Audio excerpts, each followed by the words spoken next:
Hello, everyone, and welcome back to Call It Crits, and Happy New Year, everybody. Happy New Year, Happy New Year, Happy New Year. Okay, before we begin, guys, can you just sound off in the Discord so I can see if I can hear you on the stream? I can't hear you on the stream. Give me a second. Audio settings. New year, new technical difficulties. Yes, absolutely. There. Let's see if that works. Say something, guys. Something, guys. Hey, Hi. I can hear you now. I'm picking up the audio. It's because I've Hey. switched to the Bluetooth on my headphones because I no longer need the microphone, which means I no longer need to plug the headphones in because I've got myself a new Blue Yeti. His name is Frank, and he's my sound guy.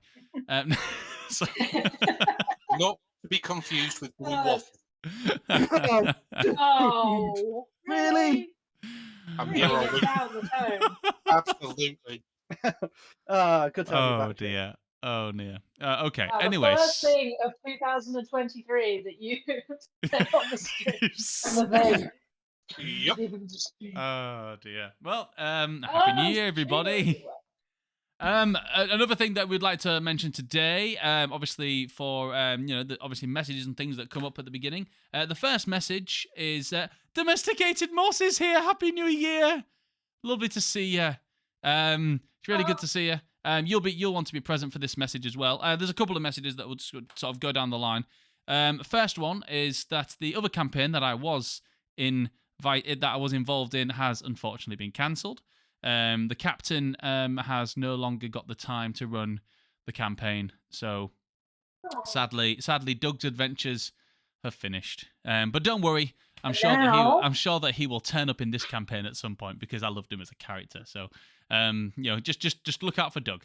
The other ones, the other message is tonight, for the foreseeable future until Wizards of the Coast sorts their shit out. We are, excuse the potty mouth. We are going to just pause streaming after tonight, and we will be posting the videos privately for anyone on Discord that wants to watch them. Just because I know we don't monetize off of the brand. We have nowhere near enough followers or anything like that. But we don't want to chance our intellectual property falling into the hands of Wizards of the Coast for them to do with what they wish, because it's ours. And yes, we play the game in which that we enjoy this, but it's a bit dick move what they're doing at the moment.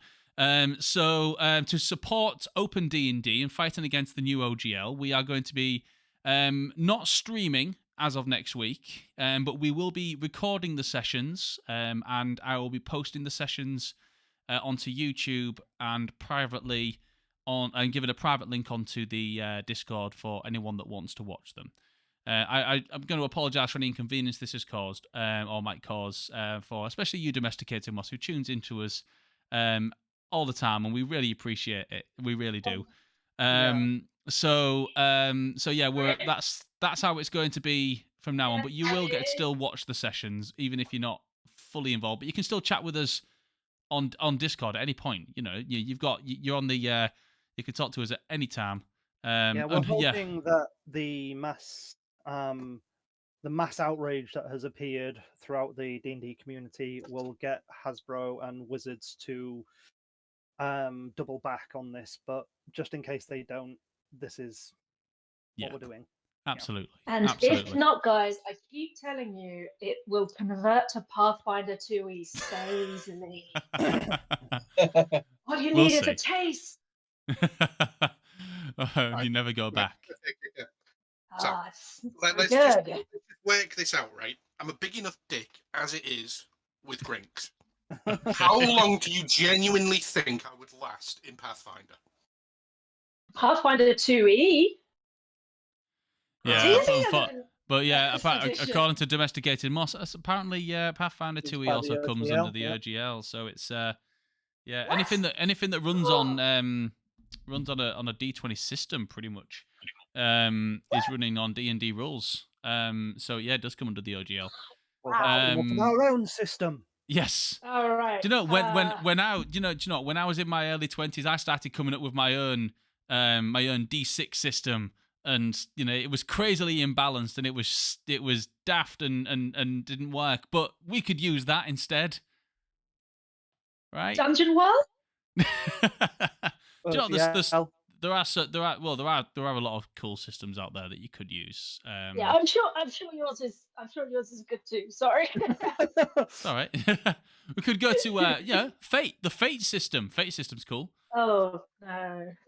No, it's no. not bad. It's good for it's telling stories, not so much is. for That's true. maths, like the actual piling on of Click-clacks. click clacks. Yeah. Oh, and speaking of click clacks, I need to get my click clacks. Where's my click? So like in every room you go, you have to. Are you talking to us, Fran? No, sorry, my sister's doing Oh, I see. a gym session in the other room. Oh, right. I'll just go on mute for a moment. Scary. Sounded like you were really far away, but then obviously it was like, is that Fran's voice? By the way, Jay, I've been saying to you for ages that I want to be in a VTM game. When's it happening? When people give me the green light, I'm not Green gonna light. say- the thing about VTM is you're gonna really have to twist my arm to get me into a VTM game, because I am not a big fan of Vampire the Masquerade. I'm not. Oh, that sounds in. I'm To be not. fair, Phil, the problem we had was that Jay gave us homework instead of letting us discover it as we played. That's a good He's point, learned- but I don't he's know. learned that- Yeah. he's learned But that. anyway, we digress away from the point. Domesticated Moss came to watch us make fool out of ourselves and play we're some doing D&D. that. Oh yeah, good Yeah. point. Mutants I and showed up. masterminds. That sounds fun. But, yes. But yeah. Let's do a recap and find out where we left off 3 or 4 weeks ago. God, There's been many meads since then, Phil. There's been Many many a mead. I did try to do a recap, like rewatch the previous sessions to try and map my around it. But the last session itself was a bit of a downtime session, and it was a half session as well. And the one before that, it's been a long time. So I will give you the footnotes, and what we'll do is you guys can help me fill in the blanks. So to sort of kickstart this sort of story arc of everything that's been going on, the party, formerly known as the Slaughter Goths, now known as the Silver Wolves, have found their way to a place called the Elladell Woods. And they were not forced there, but given passage there by Yule after they were ambushed by the Vicious Whisper and around about 200 archers who threatened to, basically kill you all. Or basically make you come with them or die. And you chose escape, which was good because it was looking like you were going to die. And Yule unfortunately stayed behind, but managed to push you guys through the tree. And you made your way through the Elladell Woods, fought off a fun Halloween-themed session against pumpkins, and eventually made your way into actually the town of Elladell. Where you found out that if you just knew the password, you could have made it through the woods, no problem. But that's life. Since getting to Elladell, Alar, who hasn't been there for a while, was unrecognised at first, until eventually, I think you gave it away yourself, didn't you, Alar? You told them that it was you, and that they you all went to a meeting with the council of the Elladell Woods, council of the town of Elladell, and you were met with a surprising proposition to take the trial of Anselm on behalf of the town of Elladell as their nominee, I guess. So in this time, you also had a bit of a run-in with the what's it called? Help me, guys. The Mist. I forgot what it's called. The Lonely Mist. The Lonely Mist. That's the one. Thank you very much. You had a bit of running with the Lonely Mist, which showed you a glimpse of the future, of what it might be like with Alar in power and sort of being at the coronation, I guess. And I will let you in on the secret at this point. There were several points in that session where an assassination could have happened. Eventually, it went to the big explosion, and you all sort of like woke up out of it, and you found out that it was the priestess that had caused it. Her name being Shay Winterborn. And you also found out that Shay is actually dun dun dun yet another of Alar's family, his biological aunt. So yeah, Yay! to which Alar was kind of like, well, shrug that off. She sort of wandered off. And Just so used to it, Phil. Oh, come on! I've only ever given you like this is only the third family member that I've given you. It's like yeah, or a fourth, I guess. But no, you already gave I yourself your bet father. the spirit of my mother, my Okay, father, you're 2 brothers, okay, and an auntie. okay, And the okay. dog walker's Yeah. nephew. Well, yeah, that, but we didn't hit that story. Anyway, so yeah, you found out that Shay Winterborn is actually your aunt biologically. Then we had a bit of a downtime session. Was it during that session or was it after that session? I can't remember. They all kind of rolled into one. Yeah, it was around the time. Yeah. So so then we had a downtime session where Grinks was working at the Arcane Gateway for the guy known as Maldor, who is actually one of Alar's old friends, I believe. Oh no, it's not. It's Neonin. No, Neonin and Relnor are your old friends.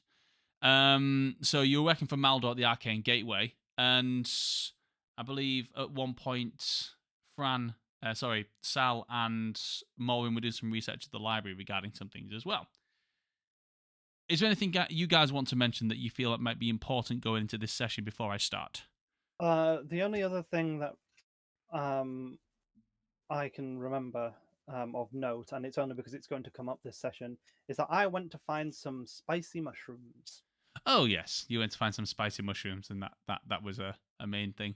And if anyone else got anything they wanted to mention? Val got the daylight ring. Yes. Sal got the daylight ring. Yes. I'm trying to think. Anything else? I had a shopping list given to me of what Maldor wanted, and for the rest of the party, we have to go find the Dragonborn dude. Before I forget. Yes. Because that's been Even kind I've of forgotten about this guy because hanging for about 6 sessions now. maybe 3. I need to find his name again. I did have it written down. I remember writing it down. Stupid notes and notes. Yeah, maybe it was about 6 sessions ago. Where is it? You were asked to find a guy called Dragonborn. It's upside down. Besso Borrowclaw. That's the one. Besso Borrowclaw, who is I believe a bronze Dragonborn, I think. Right. Okay. So, yeah, I think that's where we're sort of going to go into it, and I think I ended the last session on a good night. It was sort of like a end of a day kind of thing. And if I go to the calendar, trying to figure out where we are in terms of time. So you battled the Gigamox. You've spent 2 days now in thingy. So the date is the 3rd day of Vocus Tetra. So it's the day before the day that you want. Just so you know. You guys, we're gonna go sort of on a day by day basis. So you've spent a couple of days now here in the town of Eladel, and I just realised that I don't have any music on. So let's get a little bit of ambiance. Let's make it nice and ambiance. There we are, nice and calm. It's the 3rd day now that you've been spending here in the Eladel Woods, or in the town of Eladel, village of Eladel. And you're starting to sort of get used to the surroundings and the pathways to the town, the villages. Malrin himself has spent most of his time at the library, at the hang on if I can find the actual the Athenaeum, reading up on things that he needs to read up on because he's Malrin and he likes to read. And the rest of you have been, well, Grink's working at the shop and at the Arcane Gateway, scribing lots of spells onto scrolls so that they can be sold within the Arcane Gateway to people that come through. And well, what else? What's everyone else going to be getting up to while they're here? I know what Grinks is doing. I know what Morin's doing. But well, Ayla, what are you doing whilst you're here at the you're back home anyway? So it's a new day. What would you like to accomplish on this day?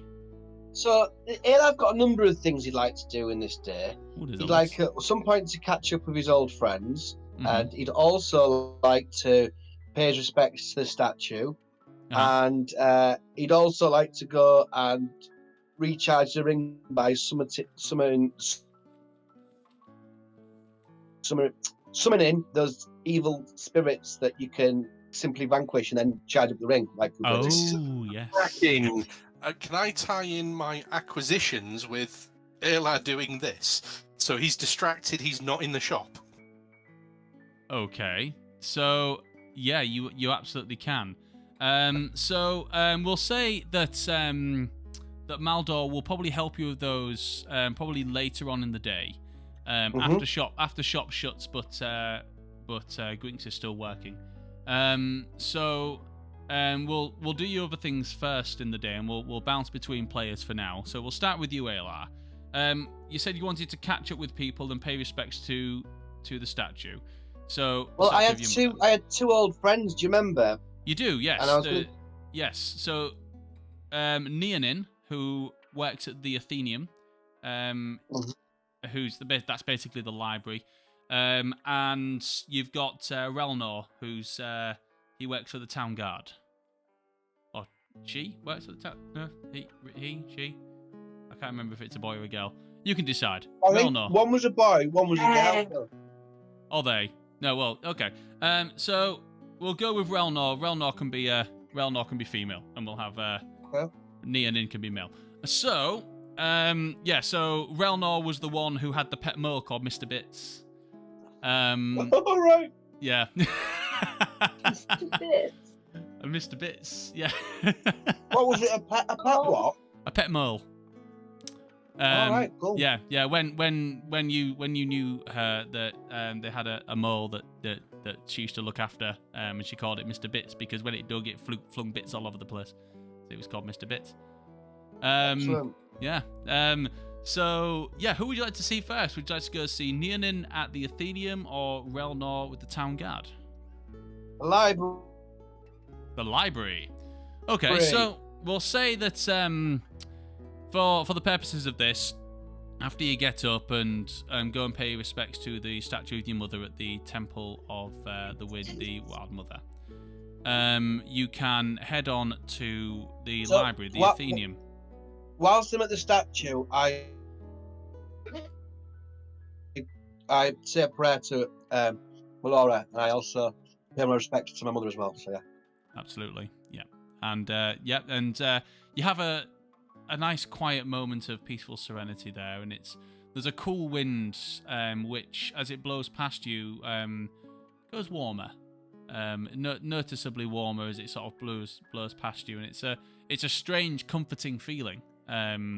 Whether it be from your mother or from Laura, you're not sure, but it's comforting. Well, I want to pray for guidance with the up-and-coming question about my participation within the trial of Ansel. I want to basically pray that I make the right decision.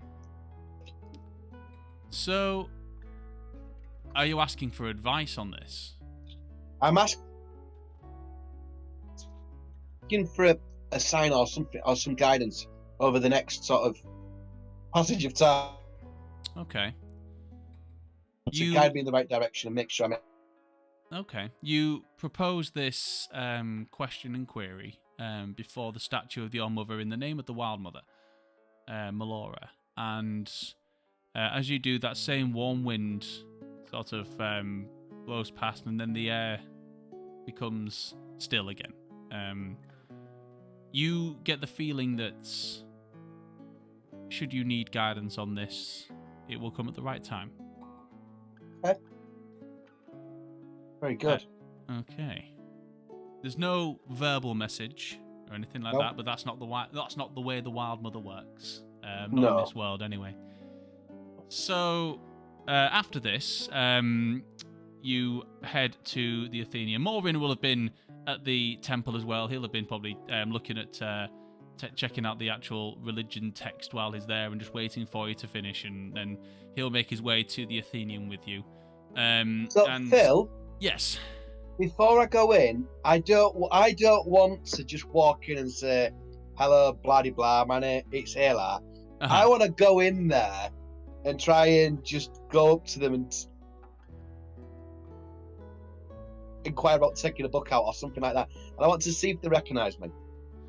Okay, we can work this. So let me get some dice because I'm going to need some insight and perception checks going on. Just a bit of fun, really. Just a bit of fun with my old friends. Absolutely.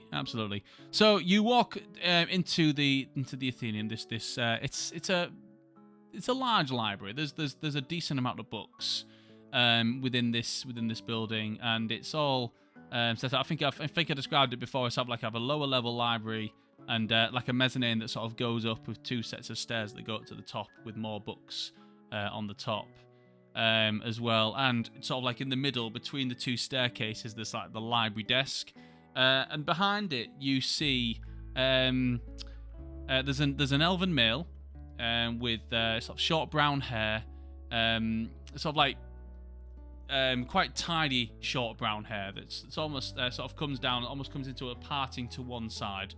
They're wearing scholars' robes and what appears to be sort of like a white scarf that comes around, like a white cotton scarf that comes around over their shoulders. You recognise this to be instantly. You recognise this person. No, it's been quite some years. But they still have that same look to them, almost like they've not been anywhere or done anything that's really had a massive effect on their appearance. As let's just say you would, like if you've been out in the world and there's probably been a big difference to you, whereas this person, they've stayed home and it kind of shows.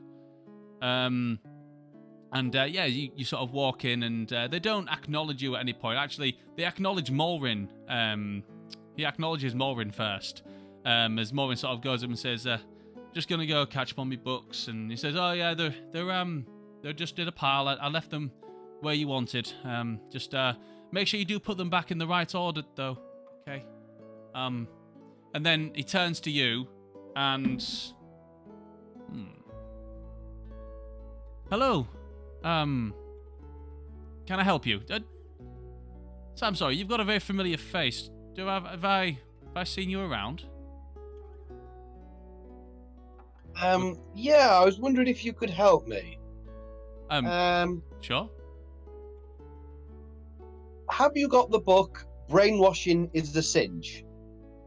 I mean, I can have a look, but it's not one that I've recognized to be on the list. It's not one that I've seen before.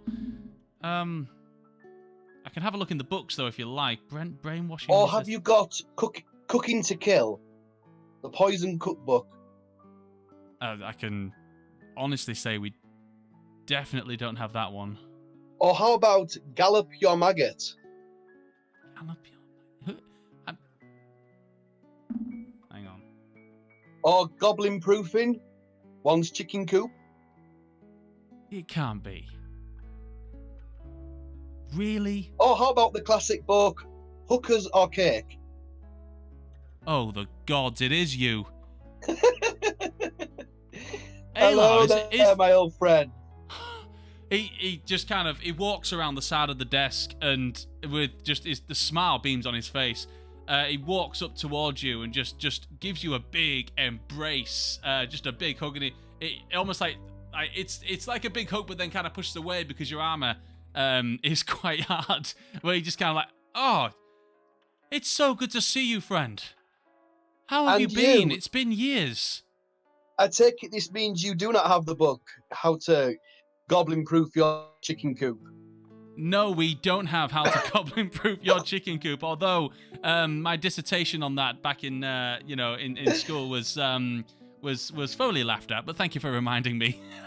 So Eli gives them a big embrace, and it's really good to see someone friendly there, a really friendly face. Oh, So, it's really good to see you. How have you been? well, I've been.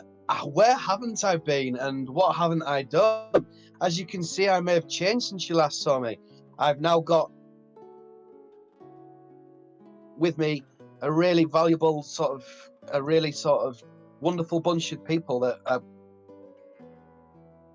considered to be my new family. I think one of them's here right now, Maureen. He's looking at your books right now, and there's various others Maureen there with me, and we've been on all sorts of.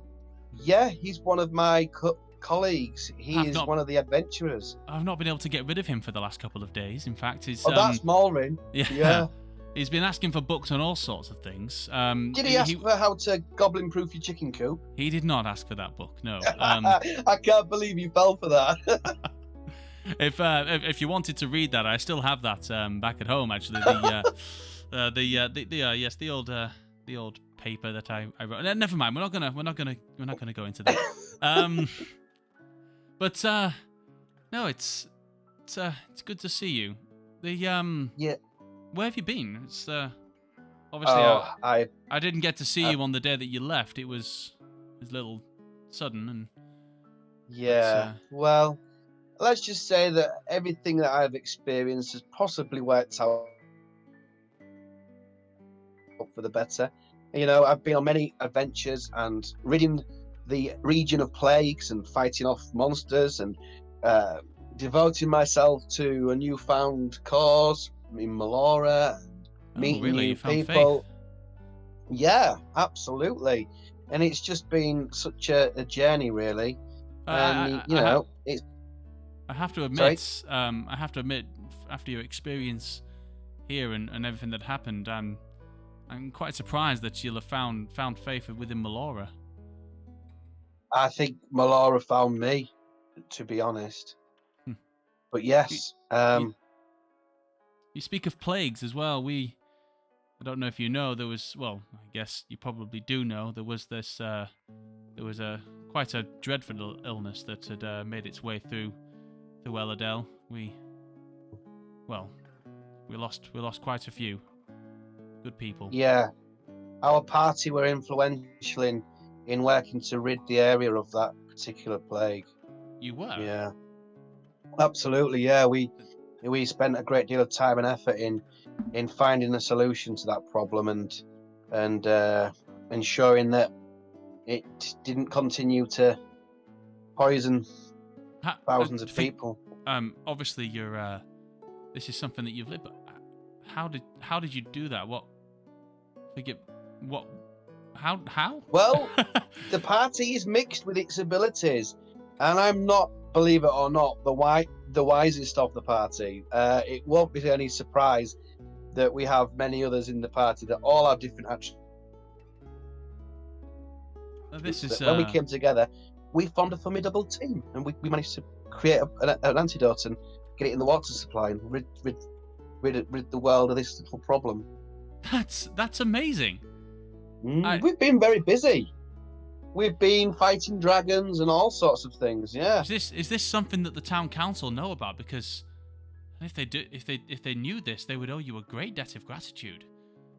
Well, let's just say that that's one thing I want to talk to you about is actually the town council. You see, since I returned, I've been asked a very, very big question. I've been asked on behalf of the village or the town to consider the trial of Ansel. What are your thoughts on that? No way. I'm Sorry, excuse me. Excuse me for laughing. Look, this isn't a joke. This is another one of your jokes. Joke. This is a goblin proof your chicken coop, isn't it? No, I'm being serious for once. This is my serious side. They've asked you. I mean, Well, you're not as surprised as I was. I was extremely surprised. Don't get me wrong, Ayla. I mean, you're brave, you're daring, and can downright foolish at times. Yeah. But I don't know. Do you really think that's? I'm sorry. This I don't want it to come across as not having any confidence in you. It's been quite some time since we last saw each other. But do you think you have what it takes to be king? Honestly, I don't know. I really, really don't know. That's the thing. But then I get to thinking, well, if it isn't me, then who should it be? And then I see people who I'm related to, and I think, not you, surely not you. So I don't know. It's difficult. That's why I'm doing a bit of soul searching and a bit of reflection, and spending this time talking to people who might be able to help me, like you. I mean, honestly, it has been a long time since we last spoke, and obviously you've done a lot of growing since we last spoke and since we last saw each other. And I don't mean a different person. You seem a largely different person. I personally, I've never left Elladel.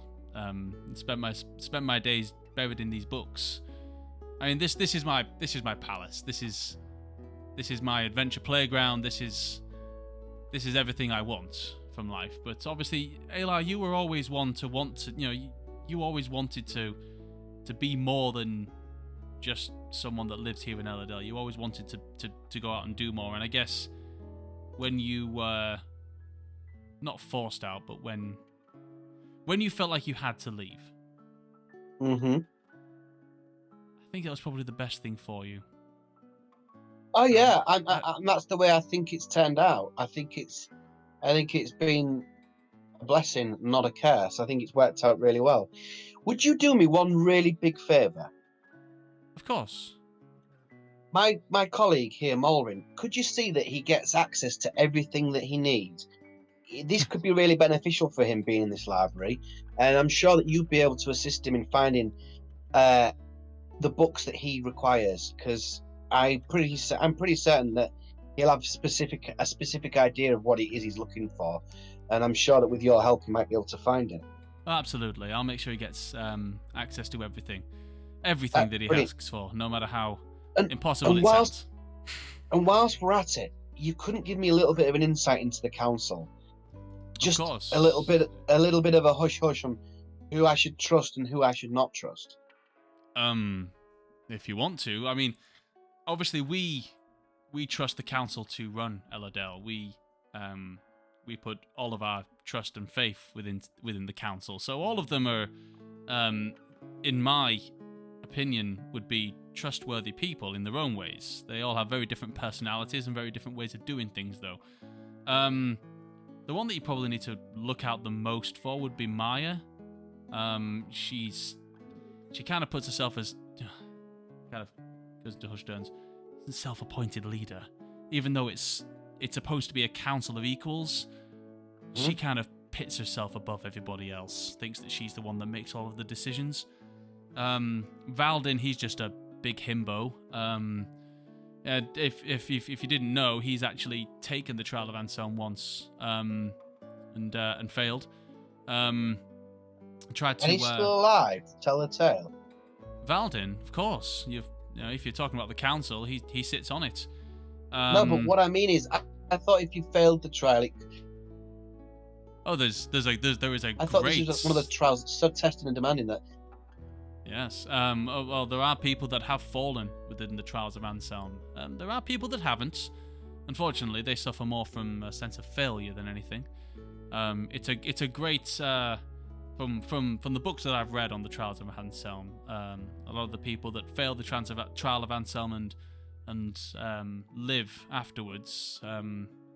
Well, it's they never really turn out to be happy people. It's more of a such a sense of failure that you could have become king and you don't. It's like winning. It's like being inches towards having the million gold prize, and it all just going The away. thing that that's the thing though. For me, I don't necessarily see it like that. The way I see it is, if it's meant to be, it's meant to be. And if it's not, then it's not. I don't really see it as me winning the million gold or anything like that. If I was to win it, I'd be doing it to make things better and to improve the lot for everyone and not just myself. If that makes sense. Yes, it's actually a very good answer. Yeah. Well, So what do you know? What's the big events that have occurred since I've last been here? What do I need to know? You can fill me in on the gossip. well, aside from obviously the play coming through and us being completely forgotten by Verto, and yeah, sad that your mother's passing.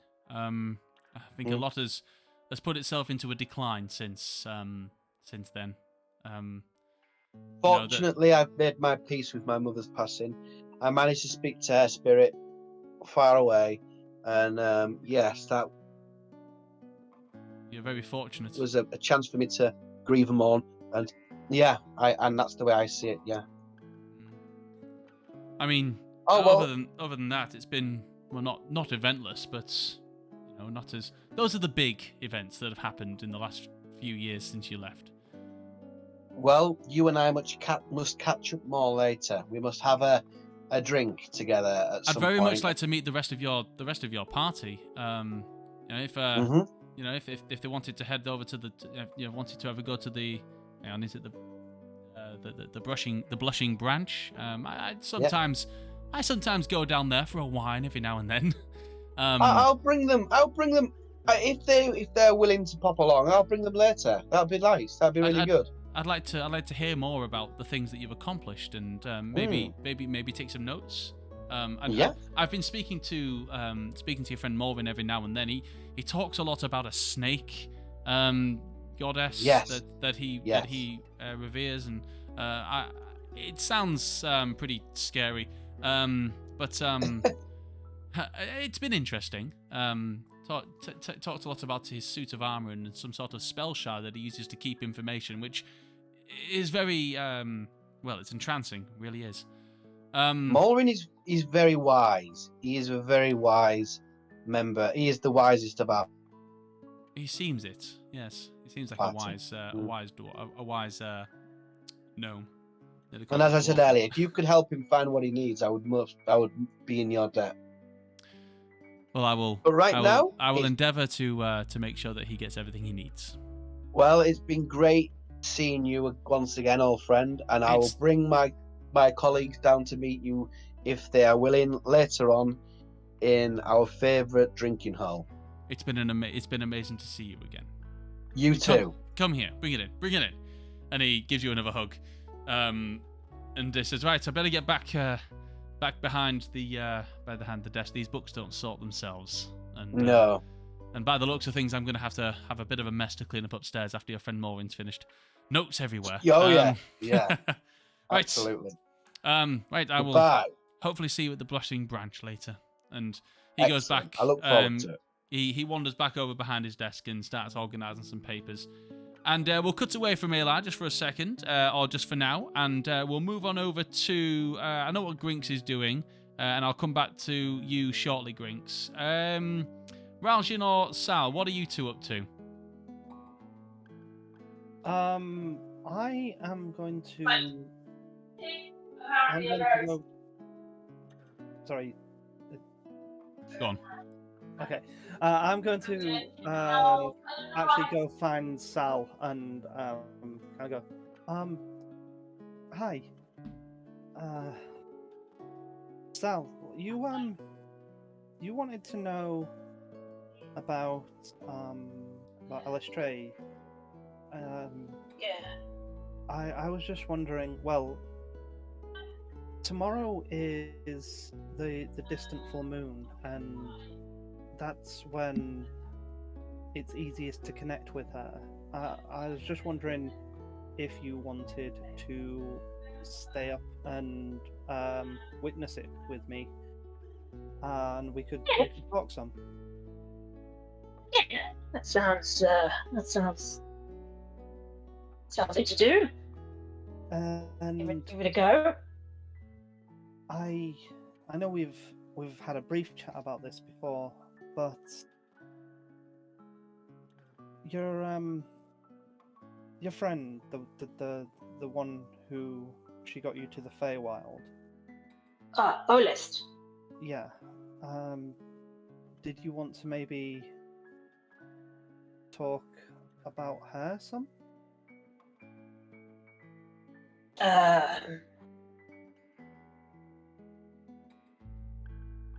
I don't know what else there is to say, really. How did you two meet? Well,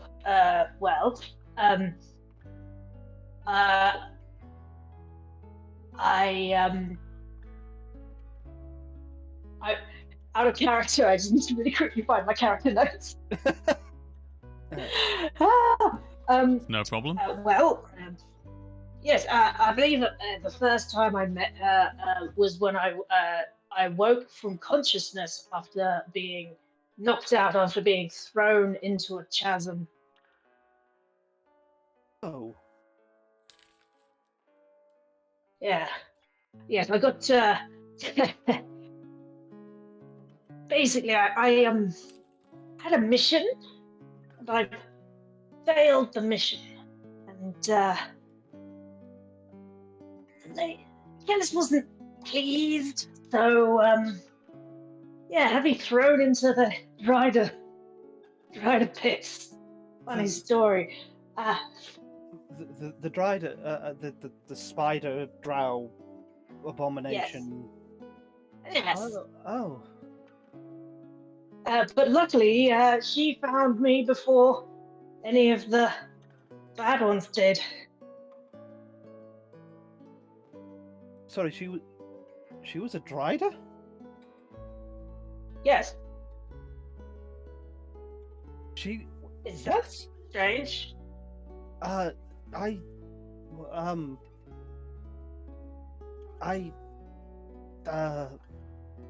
she was a Dryder?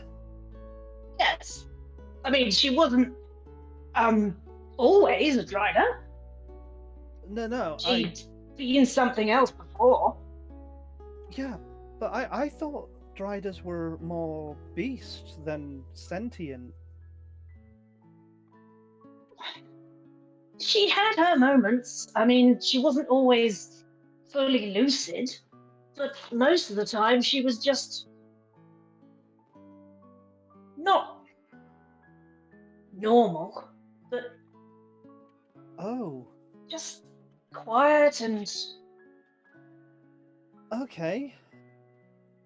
I think she had managed to retain more of her mind than most of her brethren had. Either that or she'd been what she was for so long that it had started to coalesce into something. Okay. Don't get me wrong, she could have a bit of a temper on her. If any idiots came down into the pits looking for sport, they usually didn't return. So you lived with a Dryder for a while? Yes. Well, I mean, we survived. She didn't talk much. She was just sort of there.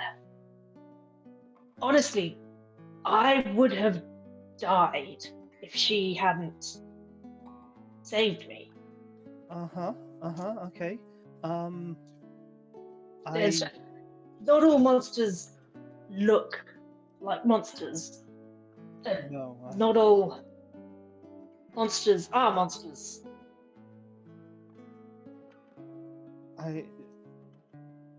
When I was growing up, the Dryder were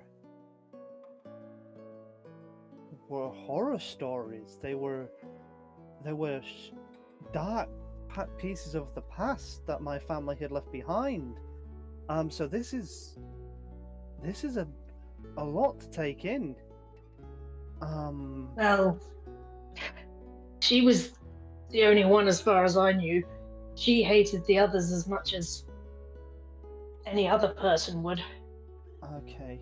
And besides, it seems like in a lot of these places up here, we're the monsters that people tell bad stories about. So Yeah. I don't know. Maybe there's another layer. Maybe Striders tell their children stories of cave fishers. Maybe. Cave fishers tell their children stories of horrible humans. Well, we've certainly met some of those. Well, I should probably go and tune my bow and make sure it's good. Okay, so I'll see you later for this moon thing. Yeah, it's tomorrow, and I'm planning on doing a special stew. For everyone. I know Grinks is going to like it, and of course, yes, the secret stew. Yes. Okay, so I'm going to go. So hang on, before you go, I just want to double check. You're not weirded out by Olaf being something other than a drow, because she's still like my best friend. So okay. I think it's time for a deception check.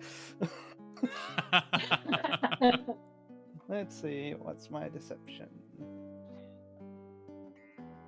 Where is it? Oh, there it is. Damn it, that's cocked. There we go.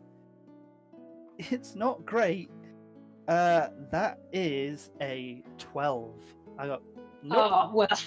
I mean, I can roll an insight, but I think my insight is plus something crazy. Where are my dice? Oh god, so unprepared. There's always a nat 1 chance. Yes, please not one. There is. Please not one. I rolled a 7, so I know with my pluses that's more than 12. So I just kind of No. smile and just pretend I believe him. No, no, it's just, I mean, out of character, Raljin will be okay with it. It's just a shock. Oh yeah. It is a shock. Yeah. It's just that no one's asked yet. No, that's true. We haven't. No questions have been asked. I am going to find my cousin. I mean, find Grinks. Okay. And just let him know what I've got planned for tomorrow. Bye. Okay, cool. Yeah. And I go off to go bother Grinks, even though he's working. So whilst all this is going on, holy shit! I know. What was that? I don't see what everyone's problem is. Like, yeah, sure, she's a bit tall, but and spidery. You know, nothing wrong with that. She's an old woman. You need to give her some respect. And spidery. Yeah. I'm looking forward to role playing this character at some point. So. Oh, I'm so excited. I was so tempted to just not mention that, but yeah. Yeah, no, it's fine. Yeah. I feel like the fact this is actually the first time that has been officially mentioned. Yeah, Rajan, yeah. Please, yeah, I was just waiting for someone to ask. So whilst that conversation's going I have to on, get on mute quickly. okay. Whilst that conversation was going on, Grinks, you've started the day back at the Arcane Gateway, and you've been sort of scribing some more spells and other bits and bobs. For the day, it probably asked you for more of the sending spells and a polymorph. Yep. People like those; they're quite a popular one. Yep. And a fireball on that one. So what I'd like you to do is roll me 4 Arcana checks, please, just to do that. So 1 second. So. So we'll go for the 2 sendings first, which take an hour and a half each. Okay, so 16.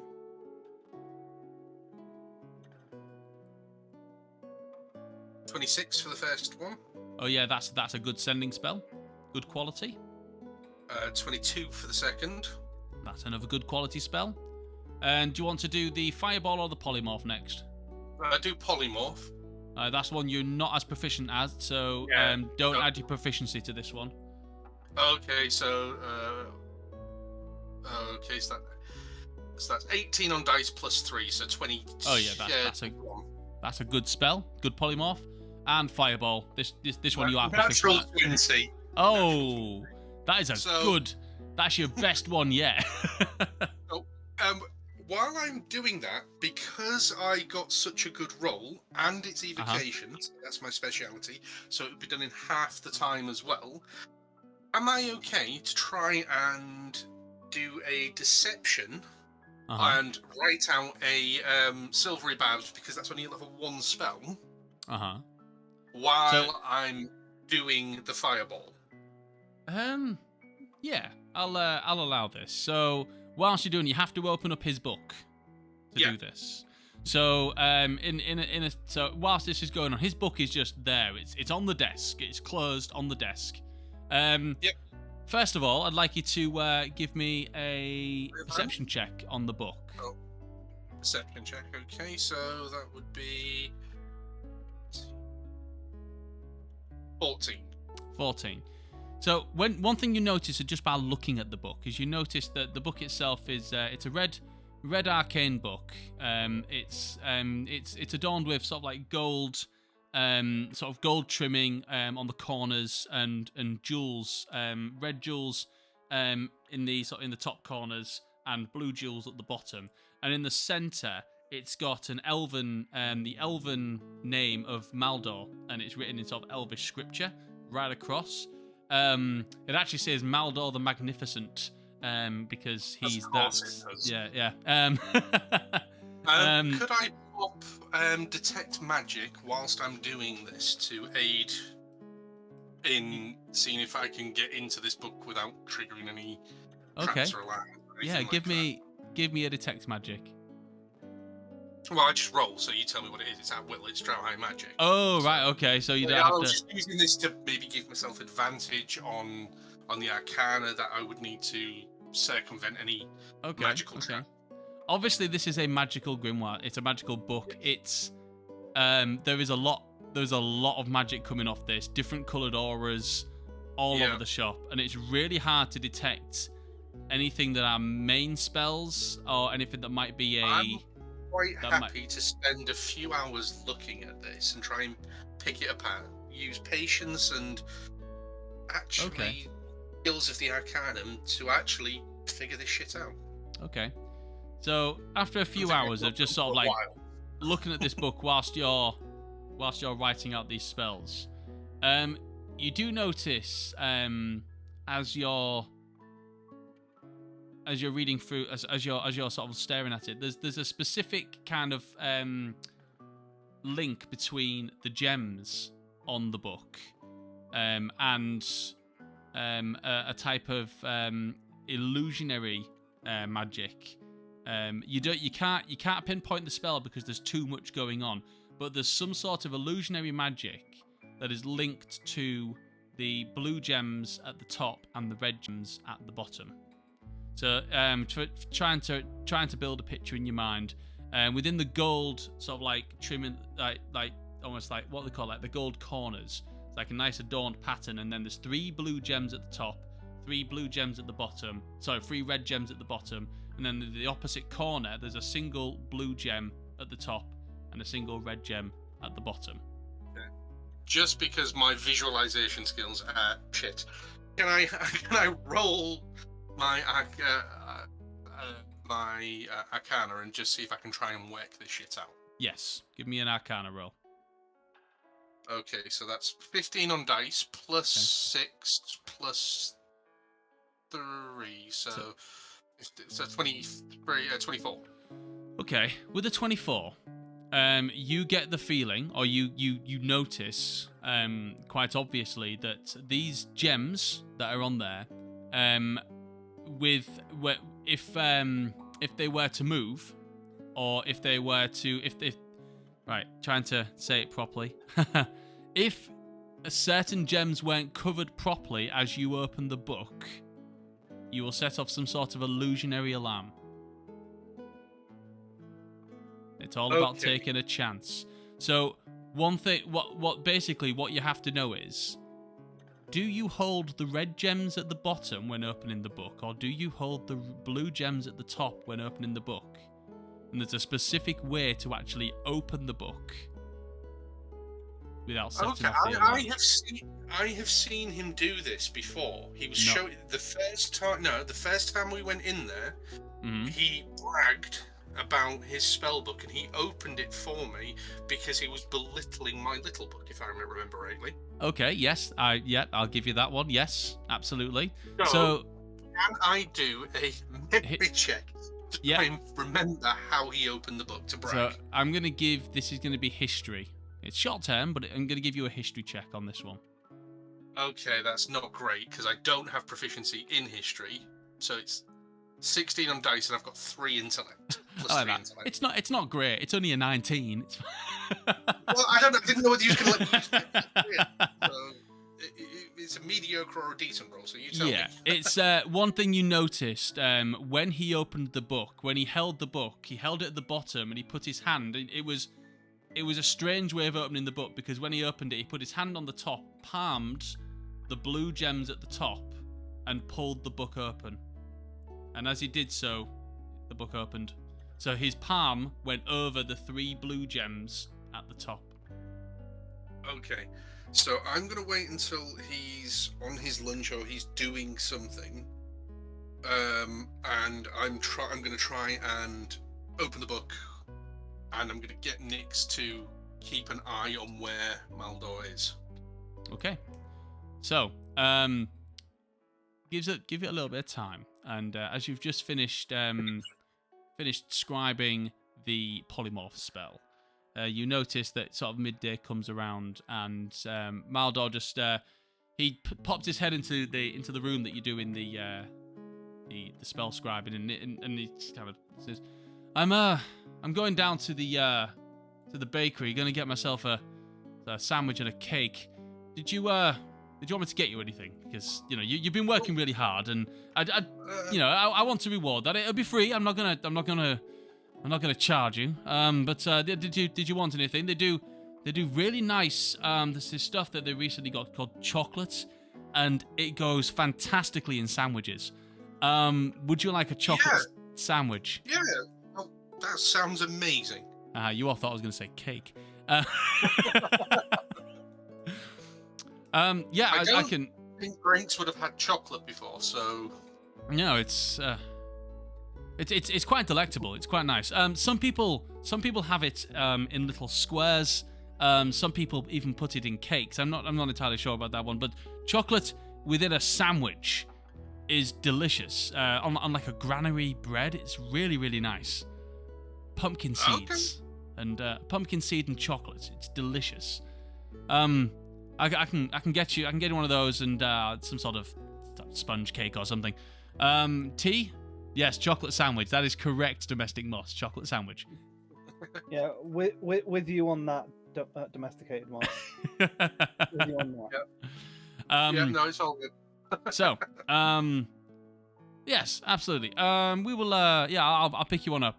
Did you want to need a hot drink bringing? I need to go out for some more tea anyway. Oh yeah, a tea if you could. I could absolutely murder a tea right now. Excellent. I'll be right back. Just keep going. By the way, whereabouts are you up to on your spells at the moment? I've just finished the polymorph. I've got to move on to the 2 sendings, and then Fireball I'm going to leave for last because it's my specialty. Okay. I mean, the offer still stands if you want the book early. I trust that you're going to finish everything. Okay, well, leave it on the side, and I'll probably grab it after tonight. I need to just get this done, and to be honest, I have to thank you, and I'm actually being really sincere with this. It's good to get back into the habit of studying again. It's been a long time. I'm really enjoying this. Well, one should never give up on studying, especially if you're going to study the arcane arts. The magics and arcane are always changing. There's always someone creating a new fandangled spell that, comes surprisingly useful. So, just keep up with your studies, and maybe if you're, if you bring the book to me before you eventually do leave Elladel, if you do leave Elladel, I can pop whatever spells you want in there. Just all you got to do is ask. Anyway, tea, cake, chocolate sandwich. I'll be right back. And he closes the door, and it leaves the book on the side for you that the book that you've asked for. And he just sort of goes and he's left the building. You hear like the little bell on the arcane gateway door, sort of like ding ling ling ling ling. Oh man, Phil, you're really, really messing with me here. I really want to rob this. But I don't want to fuck up the chance of having a teacher again. The guilt. Oh! He's such a nice guy, after all. He's giving you a chocolate sandwich. I thought he was an asshole. That was going to make this whole thing a lot easier. If he was an asshole, you kind of built him up to be a bit of an asshole, Phil. But he is, but he's also, he's also been quite a nice guy as well. He's stand up. He's a well-rounded character with hidden depth. Yes. I'm going to pick up his book. I'm going to look at it. Wow. You look at the book. You notice Sal the is going to glint. be so disappointed in me. Damn it! I'm going to put the book back and get on to writing the bloody sending. Yay! I made Griggs make a conscious decision. And that's it. We can all go. We can all go home. We can all go home now. It's bad. Something's happened. That's the end of the campaign. Yeah. The story is over. Yeah. Damn it, Phil. Dum da dum. I don't think he can I've hear lost us. everybody. Oh no. Yeah.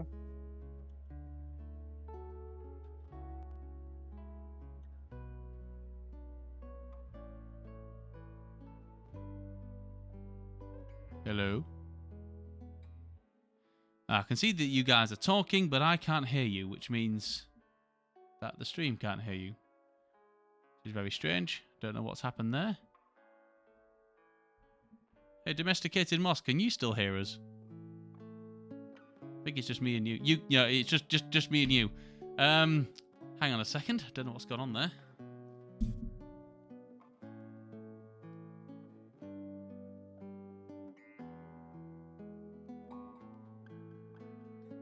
Oh, just send him like ghost No, I'm messages. sending him penis.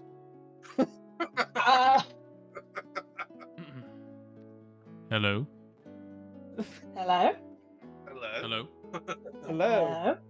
Okay. Hello? I don't know what's going on, so just give me a second. Hello? So, Moss, can you hear us? Because this is a little bit weird. Yeah. Oh, you can't hear us. Moss can't hear us, but you can hear Phil. I can hear you, but you're really, really quiet. You can hear the players. Yes, there we go. I can hear you, but you're really, really quiet. So I don't. Well, the understand what's going on. microphone is now in my mouth, so you should be able to hear me. Oh, I can that's hear you gross. making that noise, but I can't actually. It's I really have a weird. It sounds like horrible you're already sound. far away. Like the sound on my headphones. You is gone. sound like a grandfather. Ha! Arrgh. Yeah. I think it's because I think the battery's going. Hang on. wow. Oh. So, yeah, Jay, VTM when? Need a few weeks to prep, but an idea of who wants in. Hello. But yeah, that, Is it the Hello. LARP version or the paper version? I- Hello? Hello. Right. Hello. Hang on. Right. Can you guys hear me? Yes. Yes. Right. you haven't Okay. stopped. Well, so you guys have been able to hear me this whole time. Yes. Yeah. That's why I Okay. was sending you penis. Oh, right, okay. So, I mean, we're still on stream. But We know. We know. This isn't anything I haven't done before, Phil. I mean, it's a good job we're not monetized because that would have demonetized us. Yeah, it probably would. Sorry, I think the battery ran out on my headphones. I haven't charged them for a long time. I normally charge them during D&D sessions when they're plugged into my computer, but they weren't. So, because So I'm 4 weeks no charging, shocked Pikachu face, they don't work. Yeah, exactly. So yeah, so we're I think we can hear us now. I think domesticated Moss can hear everybody now. That's fine. For a while, it was just me and Moss. We were just No. Well, we never Just chilling.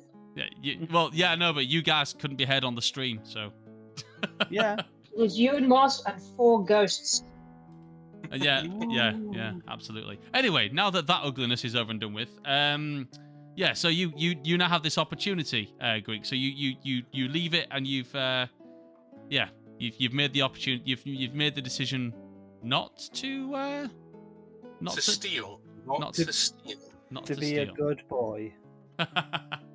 Okay, so And if Raljin interrupts me at that point, I'm going to be really, really pissed off with myself. It is at this point, Raljin, that you appear at the door of the arcane gateway because you sort of head in that way, and you notice there is a like a note in Elvish on the front that just says "Gone to the bakery, be back soon." Best leave it then. It's not polite to enter shops that are closed. It's called breaking and entering.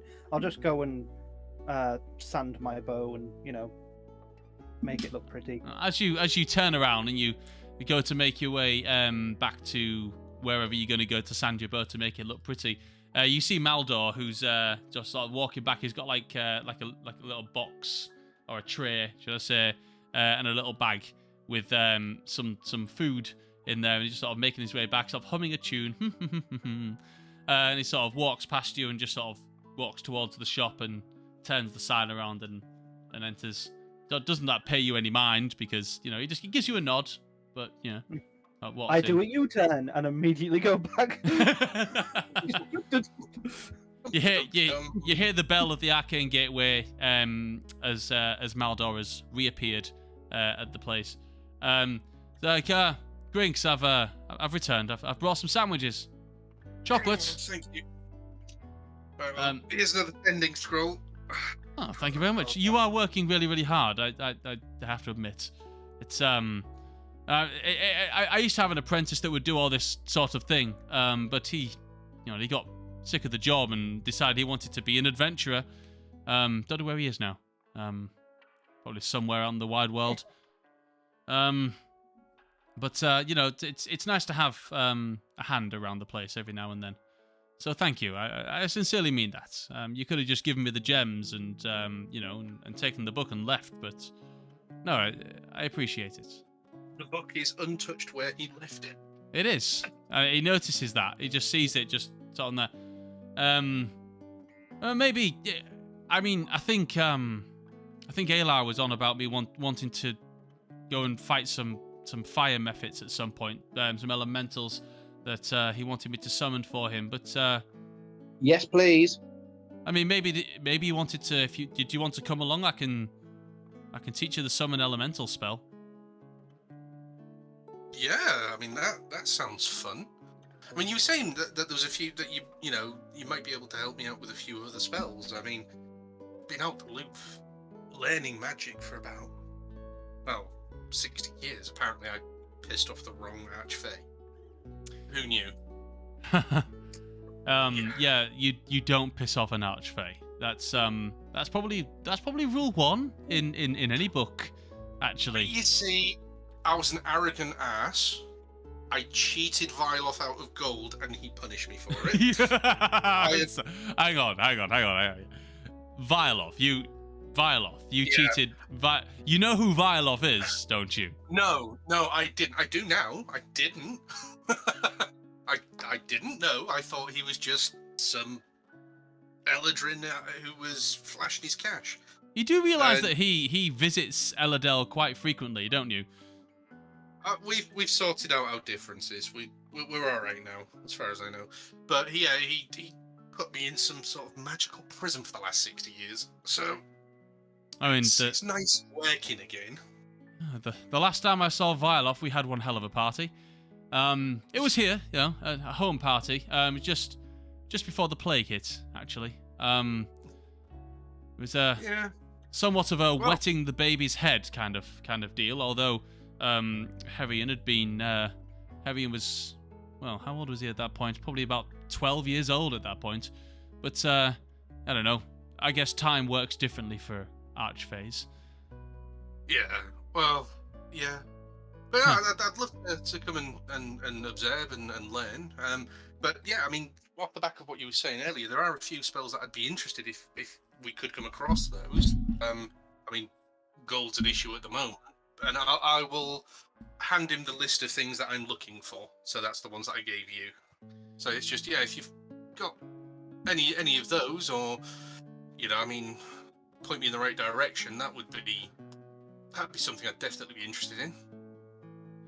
I can certainly teach you. I could probably teach you all of these spells. Obviously, they take time.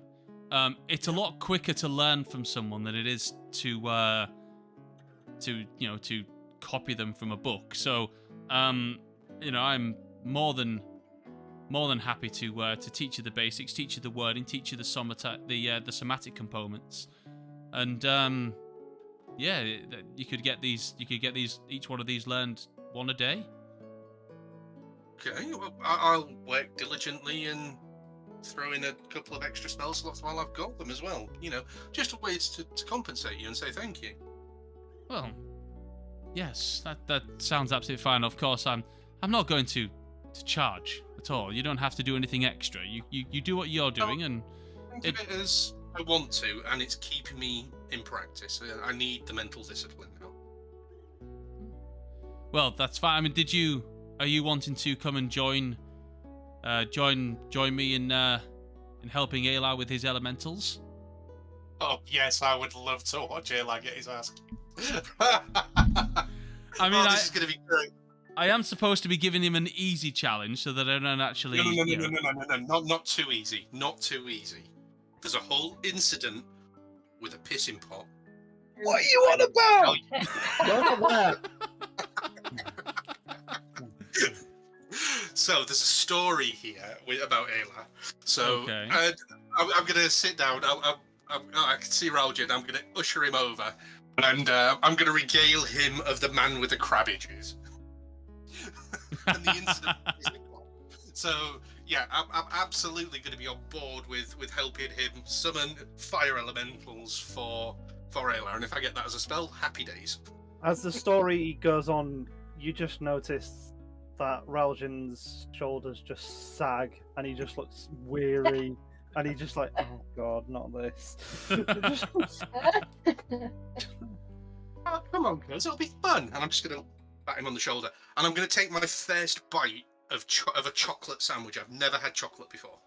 Okay, so the chocolate sandwich on granary with pumpkin seed is a very strange kind of mix of savoury and sweet, because with granary it's not a sweet bread at all. There's no sugar in granary, so it's really a strange kind of sandwich, but it grows on you. It's quite nice. In fact, it's almost like there's kind of a nutty flavour to the chocolate as well.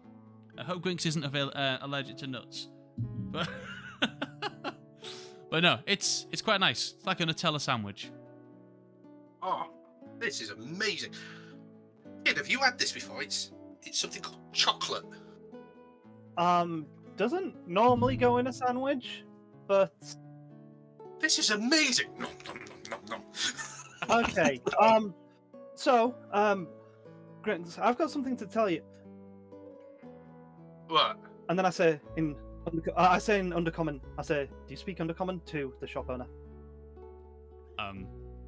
What? Never mind. I then say in Undercommon, Sal was rescued by a dried and it saved them instead of killing them. I'm going to be mid-bite.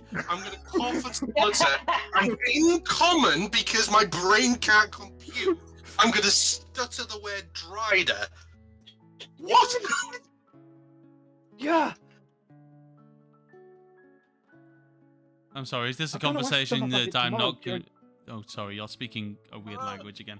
No, I spoke common when I Yeah, no, and then Raljan went back into undercommon, and he's like, "What? Okay." Okay, let's switch to common and be polite. So, an acquaintance has had a run-in with a Drider a while ago. Oh, What? No. So, you know that friend that they keep mentioning, who they knew before us? Vaguely, yeah. Yeah. Okay. So that friend who saved their life was a Drider. Okay, so I'm going to pull on my knowledge of Driders here. And so I'm going to need Sal and Phil to contradict me if I'm wrong, or to correct me if I'm wrong. So, Driders, I'm going to just do a history check. So that's 17 plus 3 is 20. So, Driders are basically former drow that are punished for going against Lolth traditionally. Yes. So it doesn't necessarily mean that they're evil per se. Now, I don't know if this falls into the lore, because obviously this is part of Sal's backstory, but Drider are usually male. So... Oh, I thought they were always female. I thought they were all I thought so. So some Driders, because Driders, the ones that were animalistic, were more the males that were punished. But yeah, they can be female. I think, should we just say they could be either? They can be either, of course. I just wanted to know if the fact that Olis was female had maybe something to do with the fact that she was a little bit more with it than others. I'd say, okay, I would say that, like, it's equal, like, male and female. Maybe there's slightly more women because it's, you fail the test that Lolth sets you. Fair enough.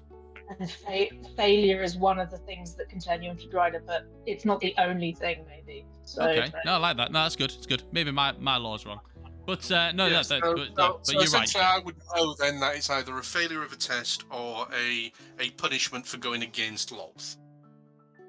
Yeah. But you might also know that they are usually absolute monsters. Yes, they are. But then, is that just the story we've been told, or is that legit? They are monsters. No, they are monsters. Absolute monsters. Yeah. Okay. So I'm going to reiterate that to both people. I'm sat round eating this chocolate, and I was having a lovely time, and this tea is absolutely amazing. And the cake smells divine, but you brought up Driders and spiders, Ralgin. Really? I mean, to be fair, we need to torch those types of things. You know,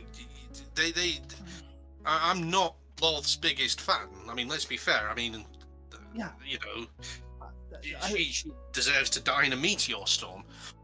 Yeah. You know, but my brain just doesn't. What? I can't. I mean, that's an interesting thought exercise. Actually, well, you may be able to help me out here. Is purely theoretical. Yes. Okay. True polymorph. Hear me out. Mm-hmm. If the person inside is still the person they were previously, and theoretically, if you true polymorph them back into an approximation of their old body, their personality, as long as it was intact, effectively could restore them, maybe? Having never actually ever cast or used true polymorph myself. I know the spell, but I've never used it. Just purely theoretical. Purely theoretical. I mean, it's a change of the body, so. So as long as the mind was intact, possibly. It's like you said, theoretical. I mean, that's that's something possibly we could work towards, Raljin. I mean, I'm just trying to follow down the line that you're going down, and I apologize. I'm very new to this particular conversation, but are you talking about transforming a Drider back into a Drow? yes. I don't know. It could work. I mean, It depends, because it depends on how you look at becoming a Drider, and he starts to turn on this professor kind of vibe to him. Whereas from what I know about Driders, which is very little, I was always down to believe that it was a curse of kinds, and yeah. if I don't know if true polymorph has the ability to remove a curse. Especially that has been bestowed upon someone by, a god as powerful as the Spider Queen.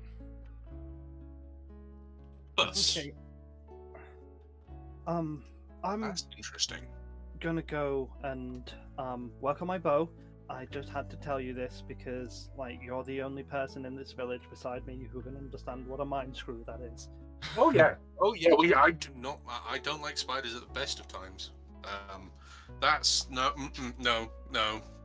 Are you going to mention your little ritual thing tomorrow, or are you leaving that? Oh yeah. Sorry, that's out of character. Yeah, I did. Yeah. Also, I was thinking of cooking that stew that Mama and Aunt Alia would sometimes make tomorrow night. That sounds great. Yeah. I once again turn to the shopkeeper. I'm sorry, I keep forgetting names tonight. I'm really tired. Maldor. Maldor, thank you. I said, by the way, is there somewhere outside where we could, I could maybe set up a cooking pot and somewhere a bit private, not too private because we don't want to be out in the woods, but just somewhere where a couple of us could have an evening meal outside? There's plenty of places, lots of woodland area that's sort of centered within the village itself. But myself and Alar and hopefully Grinks are going to be heading out beyond. There's a woodland just at the back of Waynier's woodland wooded weapons. Just behind there. It's a little open area that we're going to go practice fighting some elementals. If you wanted to join us, and then you can use the space afterwards if you wanted. It's not for tonight. It's for tomorrow. Oh, then you're absolutely free to use it tomorrow. Yeah. Okay. Sounds good. I'm gonna go do some maintenance on my bow, and I'll catch up with you later. I go off again. Okay. And I tell you what I'm going to do. I'm going to see that as a good time to go for a break, because I know it's we started a little bit later. But if anyone wants to go for a cup of tea and a pee, TP and hopefully no K, especially not in this session. And that would be awful, wouldn't it? And you're all dead. No. Exactly. Sorry. We'll go for a TP and hopefully no K, and then we'll come back in about 10 minutes to carry on the session, if that's okay with you guys. Yeah, that sounds great. Yeah, I mean, I'm good till 10 o'clock tonight, so yeah, should be fine. Right, okay, so we'll pause it there. We'll see you soon. Catch you in a little bit, domesticated moss, and yeah, we'll bye Ziz. See you shortly. Title screen.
Hello and welcome back to Call It Crits, where we just had a quick TP and break. TP and hopefully no K. I've actually got myself a caramel latte, which is pretty nice. Lovely. All right, we have returned. Oh, how did you get a caramel latte? I got some packets for Christmas. Put them in packets. Different coffees. Oh, okay. I thought you might have nipped out to the local Starbucks. Oh yeah, yeah. Let's just left me kids sleeping upstairs as well. Yeah. I was going to say, you do realise you can't leave your kids sleeping upstairs and pop out to a Costa coffee. They'll be fine. You've seen Home Alone. The chaos. Yeah. So we've had in the first half we've had a reunion between Alar and one of his old friends when he used to live here in Elladell back as a teenager. Did we say it's been about 10 years since you left Elladell? Was that right, Alar? Yeah. It's been about a decade since you left Elladell. So reuniting with an old friend, Neonin, who now runs the Athenaeum. We've had Ralgin come to the realization that Sal's old friend is indeed a Drider, which scared the crap out of him. He then went and told that to Grinks, who is currently working at the Arcane Gateway, scribing spells, and making a friend who's potentially, while they're here, to be a teacher of sorts or a mentor. So the day's sort of going on and the evening's sort of coming to a close on your first day. I wanted this to span over a week, but to be honest, this first day has been full of so much stuff. The end of the first day is coming to a close. And Alar, you've been told by Maldor that to meet him at the Arcane Gateway at closing time at the end of this day, so he could take you to do this elemental battle, so you could charge the ring. So, you make your way to the Arcane Gateway, and when you get there, you notice that not only is Maldor there, but Griggs is there as well. In fact, if anyone else wanted to come to this, you're more than welcome to come, unless there's something else you wanted to do. You'll all be aware of it. No? Sal and Ralzin, did you want to join? Did you want to come and at least watch Alar get his ass kicked by elementals? Oh, yes. The idea is that I charge the ring, not die. Yeah, I'm assuming you're meant to defeat the elementals, right? Yes. Oh, yeah. Yes, that's the plan. Okay. I believe in you. You have to defeat the elementals. It's that trickster Grinks that I'm a bit sceptical of. Yeah. But my But character doesn't realise this, you see. Oh, right, okay.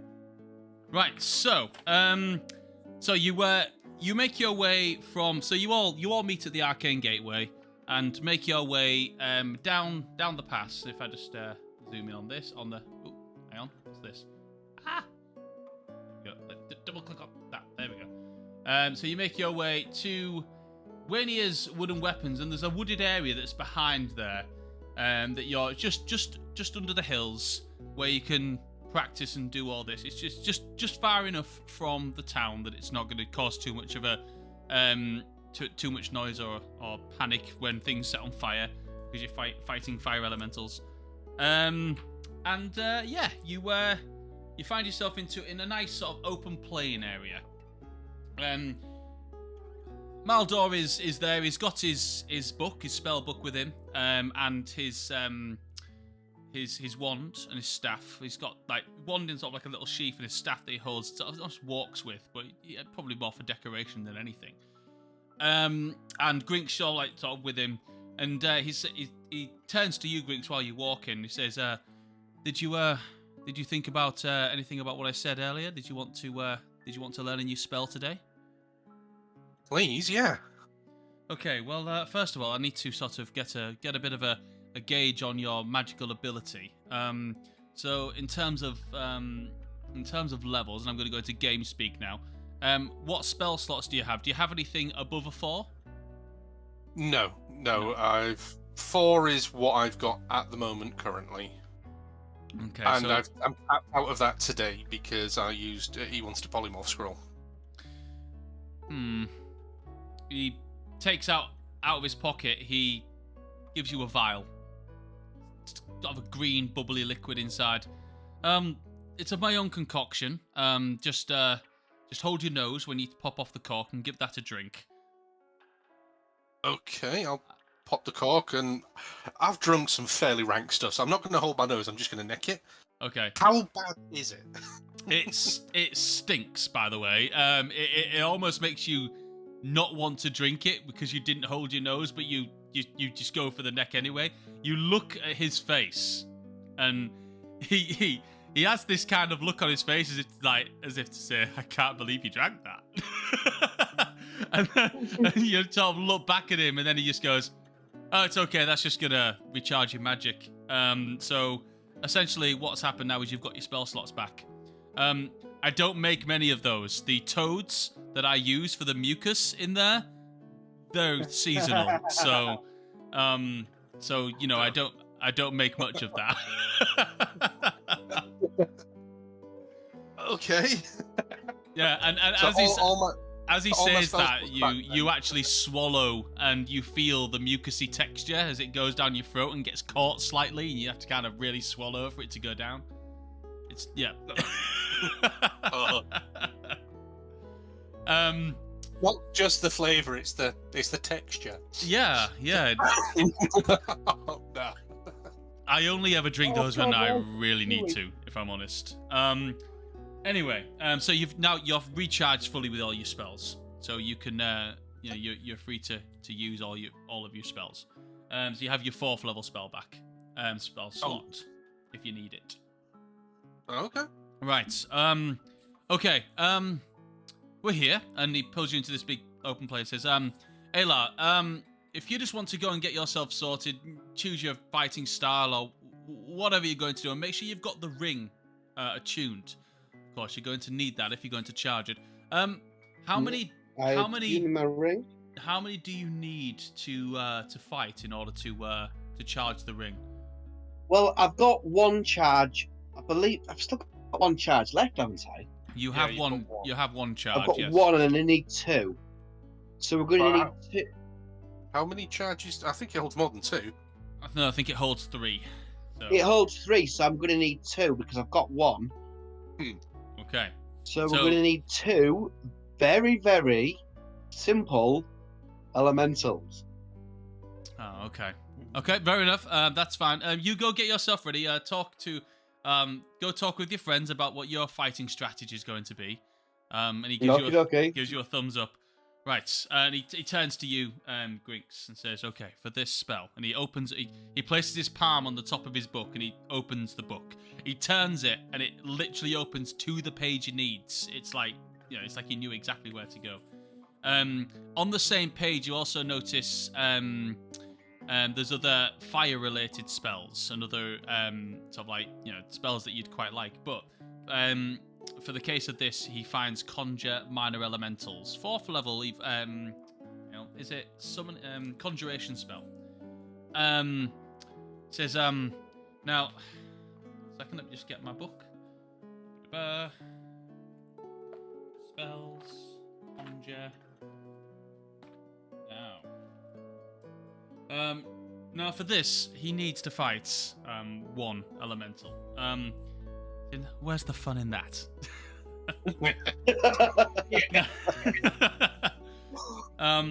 So what he needs 2.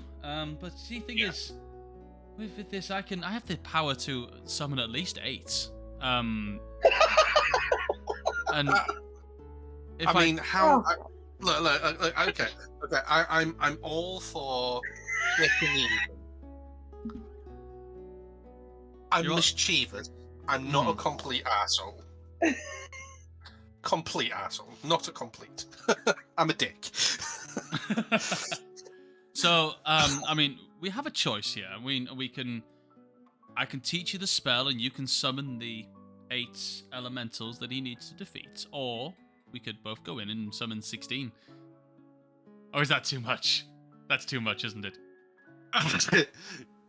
There's a moment of sheer glee and joy pass over Grinks' face. Just for a moment. Yeah, that might be a bit too much.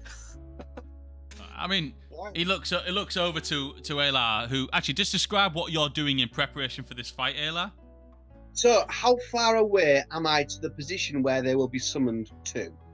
It's a fairly large ish area, but when he summons them, he can put them as close to you as he wants. It's entirely up to you. So, as a strategist that I am, as a battle master, I'm going to prepare a weapon that would be appropriate to the range.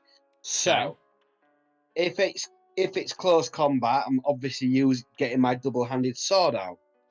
Okay. If it's range, I'm getting my bow out. Okay. So, I don't know. What do I want to do? Do I want to start hacking them to bits with my sword? Probably. You could have this conversation with Raljin and Sal. Okay. If he's looking like he's been a Billy Big Bollocks, we're I'm gonna go not for being a Billy Big Bollocks. If he's sat there swishing his sword around, Oh, he's definitely swishing the sword around. He's got to limber up. yeah, I'm just gonna look at him and go, okay, I'm a dick. 16. He's got to limber up. He can't go into it cold. He's a fighter. He's got to warm up. I'm going to be doing, a few stretches, a few breathing exercises. I'm going to be stretching with the sword. It's have to be you that kills them. Yes, he needs to get the killing blow, as far as I know. Yes, it has to be him that gets the killing blow. Yes, but he only needs to kill 2 of them. Yes, so you can help. Okay. I mean, I could sit at a distance and just fire at any that seem to be giving you trouble. Yeah, that I don't want to spoil your fun. That sounds like a really good idea. Yeah, if you could just. Yeah, I'll just be the backup. You. I mean, don't literally knock yourself out, but. Don't break a leg. Yeah, well, don't do that either. Okay, sounds good. Okay, while that team talk's going on over there, Maldor's gonna say, "All right, okay, we have a choice now. Maybe 16 is a bit much, but there's this cute little critter that I like to summon every now and then, especially when I'm when helping people and with hunting and stuff like that. It's called a magmin.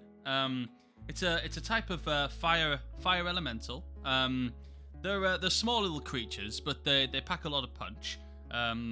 Not too powerful, but not too weak at the same time. We could summon between us. We could get 8 of those out. I think that sounds like a bit of a fair challenge. I summon 4. You summon 4. Yeah, sure. Yeah. Okay. Yeah. Okay. So here's what you do, and he's going to within this time, and it's going to take about 10 minutes. Of him doing this while all the prep's going on. He's going to teach you the somatic components to it and the verbal components to it, because it's verbal and somatic. He's going to teach you that so like the casting time, it takes a minute to cast in itself. Yep. You can any place them anywhere within 90 feet of you. It's a concentration of up to an hour, so as long as you can keep the magmins alive for up to an hour, you can keep them for an hour. And basically it allows you to conjure minor elementals. Allows you to summon 1 elemental of challenge of rating 2, 2 of 1, 4 of a half, or 8 of a quarter. There aren't many elementals that have a quarter. There aren't many. Oh, there are a few that have a quarter, but they're not fire ones. They're steam and smoke, and they're not fire specific. We want fire. Yep. So the magmin sounds like a good way to go, and he says, "Would you like me to show you how to do it first, and then you can just chime in whenever you're ready?" Yeah, sure. Yeah, sure, absolutely. Whenever you're ready. I'm going to be watching him with great anticipation on this one.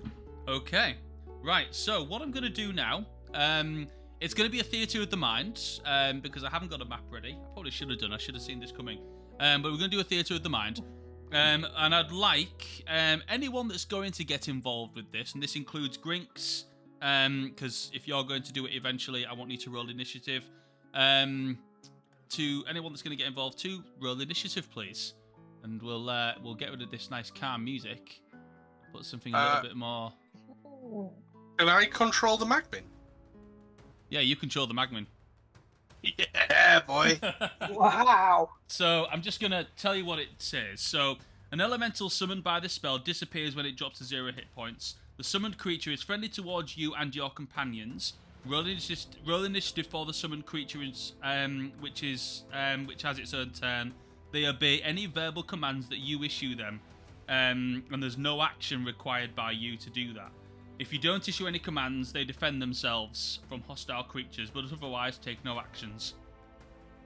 I have the statistics for them. So, I want better music than this. Oh, got some. There we go. That's better. With this, what school are you, Grinks? You're on your vacation, aren't you? Yeah. So this is going to take you a bit more. I'm bending the rules slightly to teach you. I'm saying that you're master. You are, yeah. Yeah, of course I am. I'm allowed to. I'm the DM, and I'm allowed to play the game how I want.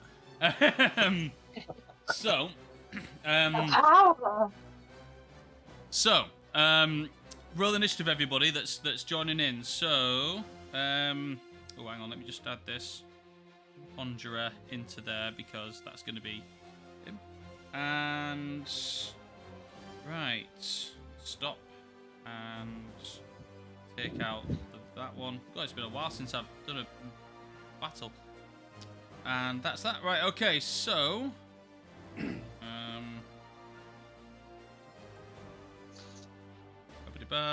two, three, and okay. Ayla, what's your initiative order? What's your initiative, please? 18. 18. Nice. Oh, not 78. 18. There we go. 18. No, 18. Grinks, what's your initiative, please? That would be 19. 19. Actually, question: do I use my +4 with this, or is it just what I wrote purely on the dice? What's the because plus it's 4 the from? Magmin. My initiative. It's still your initiative at the moment because you haven't summoned anything yet. In that case, 19. 19. Morin's not in this battle. He's still reading. He's not with you. Ralshin, are you joining this or are you watching? I've rolled initiative. Okay, what's your initiative then, please? I may not step in. 19. 19. Sal? Just 13 for me. 13. 13. And is Lynx rolling initiative in this? Yeah, she got a 7. 7. Big numbers. Right. Okay. I've already rolled the Magmin into initiative just for when you do put them in. They're already in the initiative order. So, but 4 of them are already going to appear on the pitch as Maldor steps forward and sort of puts his hands together, does the somatic components, and sort of brings his hands and raises them.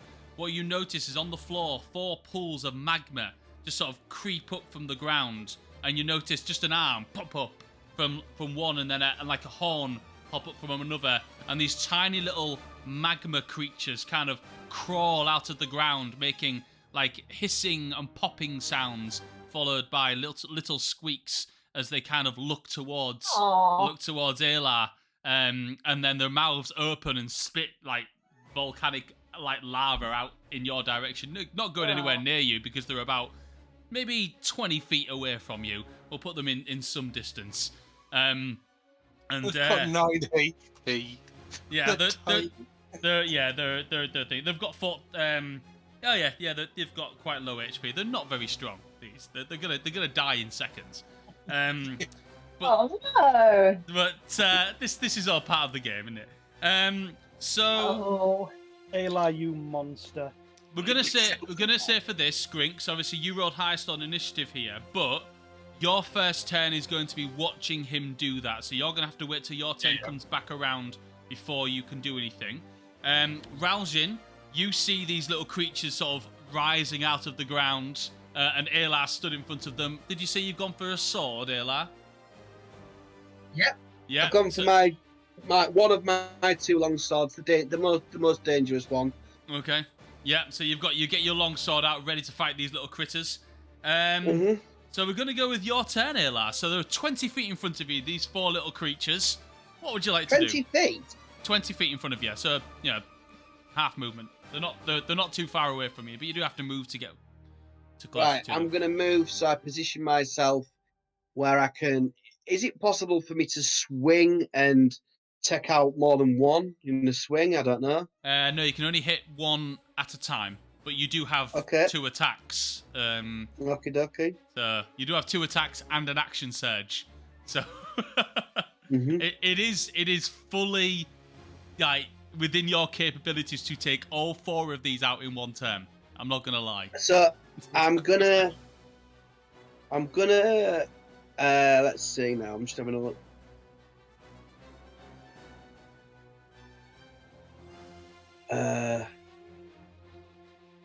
Yeah, I'm just gonna attack you with my sword. Okay, give me an attack roll. Oh, 17. That hits. So I've got to do my. Oh, yeah, okay. Because I could add 9 to that, but 26. So do my. Right, so I need to level up. 1d8 plus 5. I'm doing a d8 plus 5. Maybe not d8. What am I on about? Yeah, 1d8. Yeah, 1d8. Oh, it's a 1 plus 5 is 6. 6. The natural 1. I got a 1 one on my damage. d8 damage now. Oh, One on right. damage.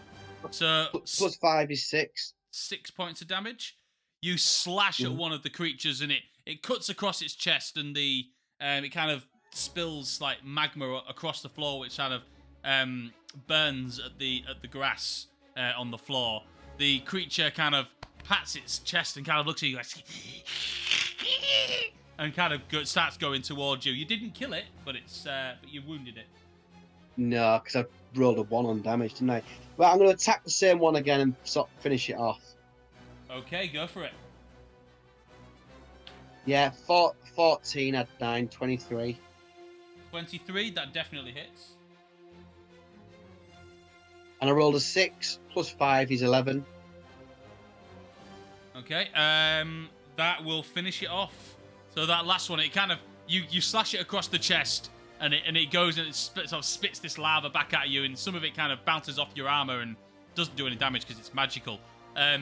But then you kind of swing back around and its head lobs off and bounces onto the ground, and then you notice there's like a warm feeling on your finger as the ring begins to glow like a red colour, as if it's regained one of its charges. Well done. Okay, can I action surge it and do 2 more attacks? You absolutely can. You've got 3 more that are there, so it's up to you. What are you gonna Yeah, go for? I'm gonna attack the next one. I rolled a 10, but I get to add on my 9, so it's 19. Oh, you have 5 charges in the ring, not 3. Oh, brilliant. So, yeah, you can get up to 5 charges in this ring. I was just reading up on it. So, Oh, that's good, because I thought it was 3 for some reason. yeah. Right, so, so I've hit it, haven't I, with 19? Yes. So, I rolled- you definitely hit. Yeah, so roll for damage. I rolled a 10 and I got a 9, you see. Mm-hmm. So I've rolled an 8, add 5, so there we are, 13. Okay, 13. That one's dead. Second one's dead, and you feel the same familiar glow warm up on your hand, and you've got another charge in there. You now have 3 charges in your ring. Right, last attack. Okay. Ooh, I rolled a 6. So 6 add 9 is 15. Is that enough? 15 definitely hits. Yeah, that's enough to hit. Oh, okay. Very lucky. Right, so roll for damage. It's a 7. 7 add 5 is 12. 12 points of damage. That's enough to kill that one. So you get another charge in the ring. There's one of them still there. So there's 3 just like you just kind of run in, slash, cut all 3 of them down. Just one still stood there. And it kind of takes a little step back, but then almost makes this squeaky growl back in your direction, as if it's going to make an attack. It's going to launch itself at you and make an attack. And I'm going to get my dice out now. And where am I? What can I do? Ooh, actually, 3 magmins have died. Death burst. When a magmin dies, it explodes in a burst of fire and magma. Ooh. Each creature within 10 feet must make... So I'd like you to make 3 dexterity saving throws, please. Okay.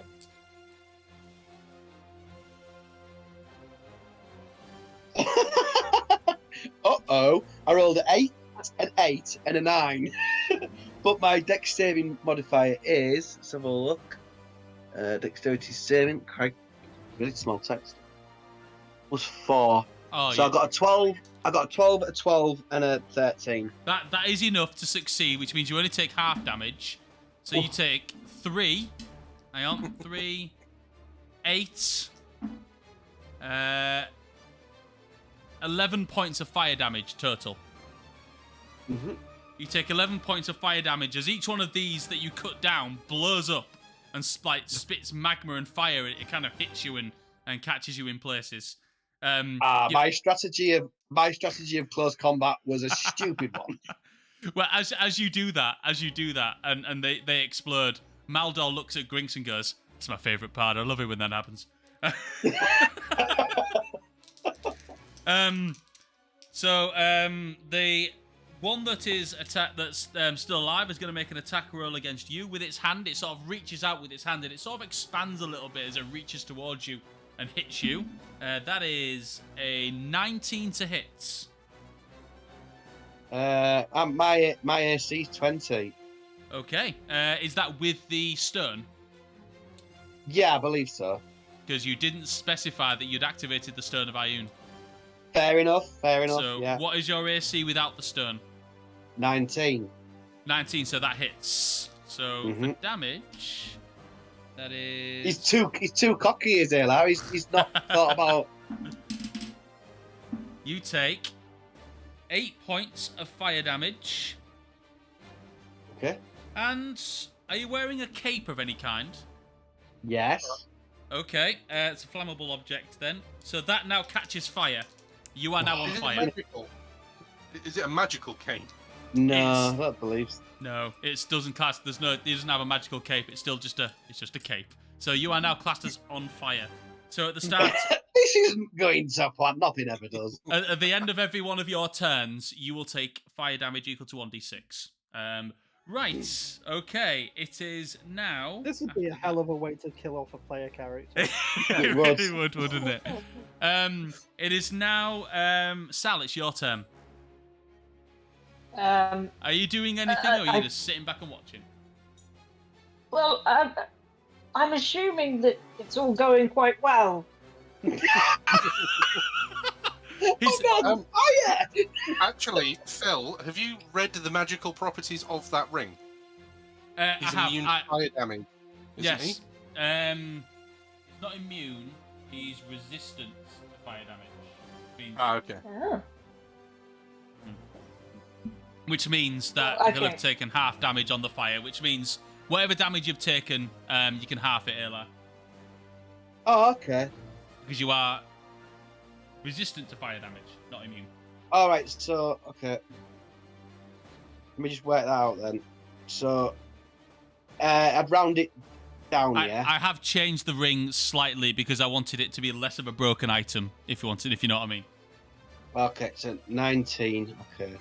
So just take 9 off it. Yeah. Got it. Yeah. Done. Okay. 1 second, my dog wants out of the room. Give me a second. Oh, He's too nervous. too nervous about this high stakes fight. See, I think I'm going to go with a Gremlins-esque theme. So he's going to pop out fire elementals from the fire on his back. Wait, do you need to summon them now that he's got his 2? Or is this just going to be for the... Yeah. This is for the lols. I had 1 to start with. I've killed 3, so I've got 4. I need another 1. And what's really You funny need another one? Yeah. Mm. What's really funny though is that Raljin thinks this is how magic works. What did I miss? Ralji getting confused with magic. He only knows about his magic. He only knows about ranger magic. He doesn't know about proper wizard magic. Yeah, that we're letting you in on how the pie is made. Yeah. What did I miss? Oh wait, the sausage. Nothing. Anyway, Nothing, literally nothing. Inane blabber. okay. So, Speaking Sal, of inane blabber, for my go. it is your turn if you I'm want to do just gonna- something. Yeah, I'm going to call out to Layla. Everything going well? Yeah, apart from I'm on fire. All right. Well, let me know if you need any help. That's my go. I'm just gonna be trying not to look like a fool, but looking like a fool because I'm on fire. Well, he didn't ask for help, so I'm just going to sit here and eat some popcorn. It's a hard life. Oh It's- dear. It's Maldor's turn. He's going to, he just sort of stands there and says, things getting a little bit too hot for you there, Ayla. Do you have enough charges yet, or do you want me to keep going? Oh, I need one more. Okay, keep attacking. And he just points his hand out. The creature then looks back at his master, looks back at you, and just goes, and so goes to launch towards you. We're now back around to Grinks. You've seen the spell being cast now. You've been taught the spell. You've had all this time to observe and everything. It is now your turn. You have the spell at your disposal. What would you like to do? I'm going to spend the next 6 rounds because is it 1 minute to cast? It does take 1 minute to cast. Yes. So I'm going to start casting it. Okay. I like this. This is fun. So you start casting the spell so under your breath, sort of behind Maldor. It is now back around to Raljin. What are you doing? I've got my an arrow notched in my bow, but I'm just gonna go like, just tell me if you need me to step in, and then I will hold my action and wait for Eli to say if he needs me to step in. Okay. Meanwhile, Raljin will hear like proper dirty chuckling from behind. Was it Maldor? Maldor. Just as Grinks is scrying on the ground. The way that the battlefield is set is I've got you and Maldor at the other end of the field, so you see him from across the way, but you'll see it. I'm not making any attempts to hide the fact that I'm just chuckling with glee at this. You can see the fighter on fire, flapping around. Okay, it's your turn now. You can, if you want to, spend your action to put the fire out. But that means that's your action, your turn, done. Or you can fight on fire. Oh, I'm gonna fight it. Fight on fire! Yes. Okay, give me an attack roll. Okie dokie. It is a 6 + 9 is 15. 15 hits, roll for damage. It's 3 + 5 is 8. Okay, 8 points of damage. It's still alive. Barely, I'm though. good. It's hanging I'm on for going to- dear life. I'm just going to just get my sword, raise it above my hand. I'm holding it in two hands, and I'm just gonna pull it down and just pierce it if I can, just in half. Okay, give me the attack roll. Oh, 19 add 9 is That's gonna hit. 28. Yeah, that hits. 5 + 5 is 10. 10 points of damage. Yeah, you kill it. How do you want to do this?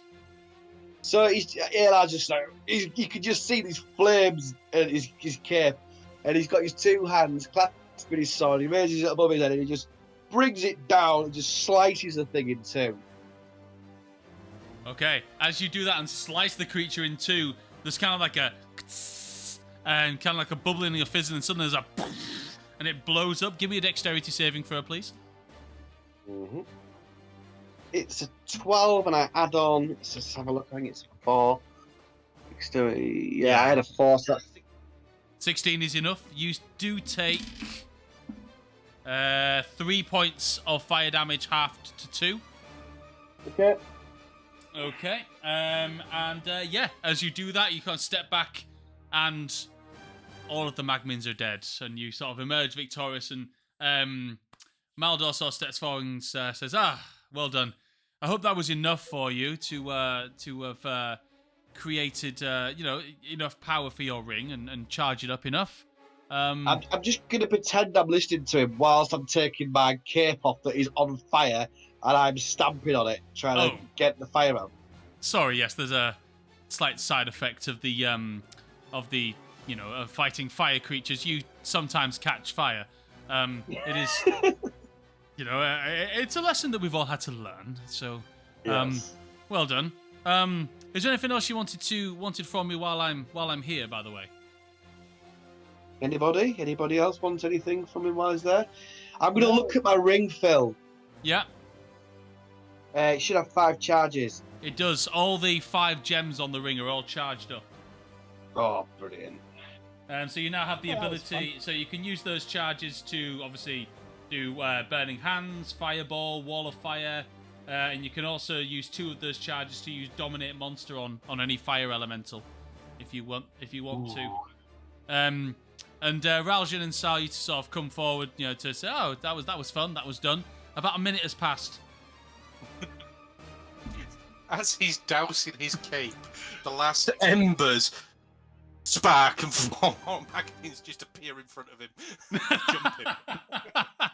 So as you're doing this, you sort of put your cape out. These sparks fly off the cape and land on the floor. They suddenly begin to grow and build up, and you see these other Magmins pull themselves out of the ground from the ashes of their fallen comrades and growl in your direction. I'm just going to unleash the sword. You're not going to do anything yet because it's their turn. Because it's their turn in initiative. All of them are going to attack you. First one, that is a 21 to hit. Yeah. Second one, that is a miss. Third one, that is another 21 to hit. Fourth one, that is a 24 to hit. So, 23 to hit. So, that is, you take 5. Ooh, 5. Hang on. 5 had 12. So 17, 18, 19, 20. 20 points of fire damage. Oh my That'd god. be half, though, wouldn't it? It is half, resistant, so it's only 10 points of fire damage. Yeah. Wait, 1 second. I'll just do that on my sheet. 10. Yeah. Isn't it? 10 points of fire damage. As these Magmins all just sort of burn down on you and start swiping at you. You are... Oh, as a bonus action, the Magmin can set itself ablaze to extinguish its flames. When ablaze, the Magmin sheds a bright light. Ooh, I mean, it can do that. I'm not going to do that, though. And, yeah, you are once again on... Actually, you've taken the cape off, haven't you, and put it on the floor? Yeah, it's on the floor, Phil. So you're no longer on fire. So the cape is on the floor, and you're, just angry and annoyed. Sal, you've just seen him being set upon by 4 more. You see a sniggering Griggs behind all these Magmin that's attacking him. I mean, the offer still stands. Let me know if you need any help. I'm just going to growl at the damn things as I pull out my sword. Okay. More popcorn. 1 second. My dog is all over my books. Thanks, Flynn. You did say Right, books, right? Yeah, books. Maldor's just going to turn around and look at Grinks and go, well done. I'll step back, I'll leave you two to it. It seems like you have some issues you need to work out. He backs away and just watches from afar. Is Lynx doing anything? Lynx is just going to curl up at my feet and give out a cat yawn. Fair enough. Grinks, it's your turn, so you can do other things now. The Magmins will act on your orders, but you can do other things. Okay, so 2 of them are going to split off and flank him to give everybody advantage on attacks, and they're going to do acrobatic rolls. So you might want to do dexterity checks for them, just because they're being little dicks, and then they're going to just attack. So that'll be Okay. their move. It's like an acrobatic tumble. That's what they're going to do. Okay, what are you going to do, though? Because that'll be on Ah. their turn. What are you going to do? I'm just controlling them, telling them to do this. Okay, you do get actions as well. Okay, no, I'm not going to take any actions. I'm going to be clapping in time with their movements. Okay. Like almost like a circus dance. Okay. All right, I like that. That sounds good. Right, Raljin, it would be your turn next. I look over at Grinks, I sigh, and then I summon an ice arrow. Aww. And I say again to Ayla, just say the word. I'm not going to fire it until I'm going to hold my action to see if he actually wants to help. And he's annoyed, and he's resolute. He's going to slice the little bastards in half. Right. Okay. I So, would like my reaction to call him an idiot. Elar, it's your turn. Right. I'm See- going to attack, and Okay. should I hit? If I do hit, I'm going to use a superiority dice to use lunging attack and add on the superiority dice to my attack, to my damage roll. Okay. Give me an attack roll. 13, add 9, 22. That hits the first one. Roll for damage. So I've rolled a 5 and a 3 is 8, add a 5 is 13. Okay, 13 definitely kills the first one. Okay. Yeah, second attack. I'm going to attack the second one. Now, can I ask you, because this is important strategic-wise, you've got 2 in front of you and 2 behind you. So, was that one in front of you, or was that one behind you that you just killed? That was in front of me because that's the most natural thing to do for me is to Okay. attack something that and the next attack is going to be the one that was directly next to it. Okay. Makes sense. I rolled an 8, so I had a 9. That So that's, hits. you know, That hits. Yeah. so I'm going to use another superiority dice. I get 5 Okay. to do the same thing. So I get a 6, add a 3 is 9, and then I add a 5 is 14. That's enough to kill that one. Mm-hmm. So I believe Okay. it's their go. It is So, there. is Good. that 2 death For my bears? Phil, for my movement, can I turn and face the 2 Yep. that were behind me? You can, absolutely. And with that, they both explode. I'd like you to make a dexterity saving throw, please. Oh Twice. Twice. Oh yeah. So that is a 17. Add 4 is 21. 21. That saves on the first one. And the second one? Okay. 5 add 4 is 9. 9 fails. Okay. So you take... The first one, you take 4 points of fire damage. And on the next one... Oh, that's 11 points of fire damage. But half... So 15. 4... So 15. Half it. So... is it 8? 8. Yeah. Phil, Yes. if that you're half in those damages, if that was the damage, the magmins that are there, they're within 10 feet, so it's each creature. It is. So the 2 that are behind would need to take next saving throws as well. Magmins are immune to fire damage, so they don't have to.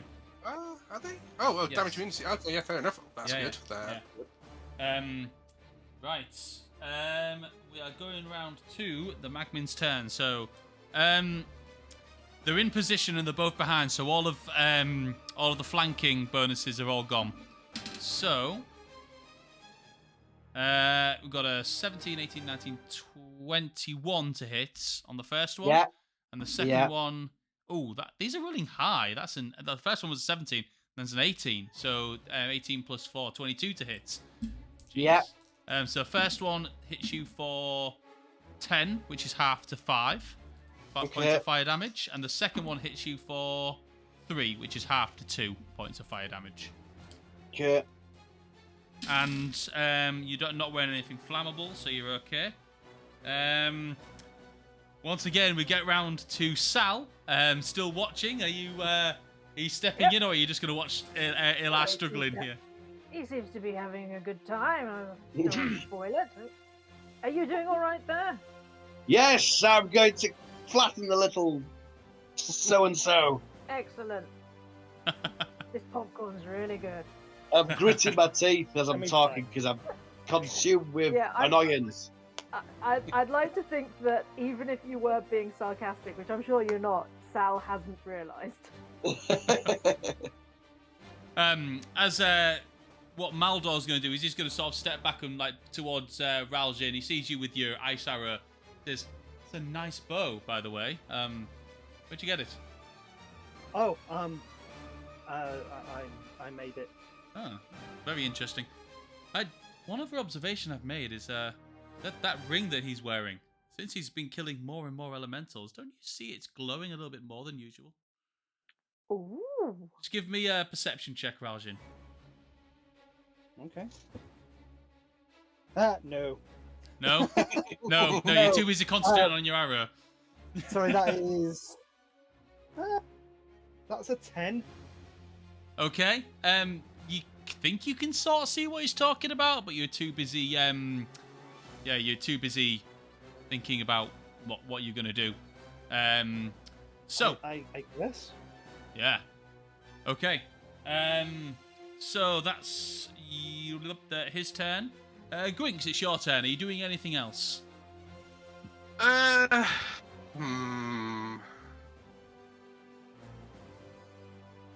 No, I don't think I can do anything else because of my spell choices, because of what I was doing and whatnot. So I'm just going to have the Magmins move to flank him again. Okay, so one goes in front, one goes behind. I'll still have the dancing and just kind of generally sticking the tongues out at him. And I'm just gonna. I'll start to slowly saunter up towards the rest of the party, just while Elar's having his fun with these. I love it. What's really funny about this battle is they genuinely look like they're trying to entertain you, Elar, whilst you are killing them, which is hilarious. They almost have little like lavery smiles on their faces, like Very unusual. almost singing Very some unusual. sort of weird circus tune. It's strange. So Raljin, it's your turn. Did you want to do anything? Yeah, because it's going to annoy both Grinks and Ayla, I'm going to fire the ice arrow. Double annoyance. Give me an attack roll. Well, that's 15 on the dice, so I get a +9. Yeah, that's gonna hit. So you hit the one behind him. Let's see. I've forgotten how the ice arrow works. It's been so long since I've used it. An extra D6 in it as ice Oh, damage. I Wow, that's think so. good. Oh. Well, it's oh wait, I had my dex, don't I? So that is 13 points of ice damage. 13 points of ice damage. Is that double because it's the It fire-based? It doesn't matter. It hits, and then this Magmin that's behind Eli just bursts, but not before making Eli do a dexterity saving throw. It's a 3. I add 4. I get 7. You take 12 points, but that is half to 6 points. That was double sixes I rolled on the D6s there. So you take. I really hope I don't kill Ayla. I'll be very, very gutted. Like I said, it's hell of a way for the first player kill. Yeah, so you take 6 points of fire damage. Mm-hmm. Give me, just as it starts to your turn, Ayla, give me. Sorry. Oh, sorry. Go on. I do have a second attack. Are you going to take it? Yes. Okay. Ice damage. Ice arrow again. Okay. That is a low roll on the dice, but that's still a 14. 14 just Their armor misses. class is 14. No, not the ones I've got on here. So Okay. it just misses. Shoot. Yeah, so it just flies past it. Right. Sorry, the explosion threw my aim off. So that is so Ayla, just give me a perception check as you start your turn. Now, do I have advantage because of either the draconic senses you gave me or the sword you gave me? I can't remember. Something give me. The sword is for initiative. The draconic alertness might be perception. Probably is. So yeah, roll with advantage. Yeah, it's what that's. I know one of them was because I was so terrible at it before. Yeah. It's a 5 or a 12, so I'll take the 12. Oh, right, okay, that's good. Good idea. Still a -1 though, isn't it? Yeah. So it's 11. So it's 11. So even with advantage, I'm still rubbish. You're still shit. So you're kind of put off by the heat, literally, of the battle. So no, you don't really notice anything different at this point. So we'll go around to the last Magmin's turn. It's just like, and it's going to. The standard instruction was to teabag him. Oh wait, hang on. Sorry, it's still Alar's. It's still Alar's turn. I do apologise. He had his perception check, but it's still got his turn to go. Because I Sorry, failed the perception. He's not that stupid. No, you've still got your turn. I do apologise. Right, okay. He's just gonna go, right, come here, and he's just gonna slice it in half. But instead of doing it vertically, he's gonna slice it horizontally this time. Okay. Oh, it's a 3. 3 had 9. 12. 12 misses. You slice down. He's angry. And it He's dances, angry. and it kind of does like a dance where it turns to its side, and it does jazz hands, and then it turns back to you, and he just kind of slash across, and it misses completely. Alar's really, really annoyed. So, right, okay, he's gonna slice it horizontally again. Okay, go on then. Oh, natural 20. Oh! How does one want to do this? Because you're going to kill it, let's be honest. Roll for damage first, anyway. Make sure you don't roll double ones. So, rolling for damage and using a superiority dice because that's what he's been doing with these attacks. Double every die. Double the damage on all of your dice.